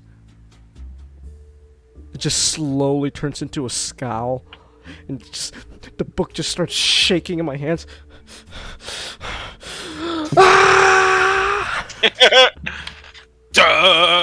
And then you just do the JoJo beat and you do Carlos's image, and it's like, oh, bow. Alright, so I think with that, we are finally done with our topics for the night. Yeah. So basically, long story short, Ready Player One is fucking trash. Don't read it. Oh, that. Don't worry, that's just the tip of the iceberg. Yeah. Serena says, I want to be a better writer than Ernest. Okay, look, Serena. You will automatically. Serena. So, based on your writing, you're 10 times better than Ernest Klein already. So I admit, Serena, I haven't put the time aside to finish reading your rough draft script you sent me, but like based on what I've read so far, like anyone can be better than Ernest. Anyone can Yeah, just tell a story without throwing a reference every 10 seconds. Heck. Serena says bye bye guys, heading back over to Micah. Micah's still going. Damn it. Yeah, he's doing beat ups. Really, this is a mini rant. Just why is it every time I schedule a stream and I advertise it, just all of a sudden, oh, by the way, Mike is streaming around like the exact same time. God damn it! And it's not against Micah. It's just more just your luck. The luck of timing is just always whenever okay, I scheduled this stream, I've advertised it to everyone, we're good. Changus. Micah shows up. I'm streaming, guys. God damn it! Changus, the answer's so simple. Simple. Uh-huh. Micah hates Hot Rod. You are implying that Micah is doing this out of spite. Yes. I will have a lengthy discussion with Micah later about why Hot Rod did not kill Optimus Prime, okay? He did! He totally did! We watched the movie, Ninjato. Who pulled the trigger? Megatron. I don't remember Megatron pulling the trigger. Who prevented Optimus Prime from don't you be protecting throwing himself? Nicholas, Xenonic, don't you be throwing me under the bus right now. I don't know what you're talking about. Don't you be throwing me under the bus right now. I don't know what you're talking about. Also, Changus, who was the one who prevented from Optimus Prime defending himself? Megatron was going to go for the gun. Hot Rod had to try to do something. But don't say, oh no, you don't, Megatron! Out of the way, Hot Rod! Bang! Alright. Anyways, but yeah, we've pretty much done with our subjects now. And Serena's already heading back to Micah stream. So, yeah. I think we could call it here. So let me just deafen you guys real quick, because this is what I do for the outro. Alright, so let me mute the music real quick. Okay, so with that said, yeah, all our topics are done. Ernest is a terrible writer. Lorenzo is a terrible Hollywood executive. Games Workshop sucks. And G.I. Joe is failing to stay relevant. But at least Comet and SGD had some good news to bring to us. So with that said, we could bring this stream to a close. Make sure to check out Micah's book, Inglewood Book 2. I cannot speak. Inglewood Book 2. It is in the link in the description below. Also, check out the Comic Crypt Podcast number 2, where we checked out Cap No More. Link in the description below as well. And with that said, hold on. Actually, wait. Give me a quick moment to do something real quick. Uno momento. Okay, done. So, with that said, I'll see you guys tomorrow where Serena tortures us with I Am Not Starfire. See you there.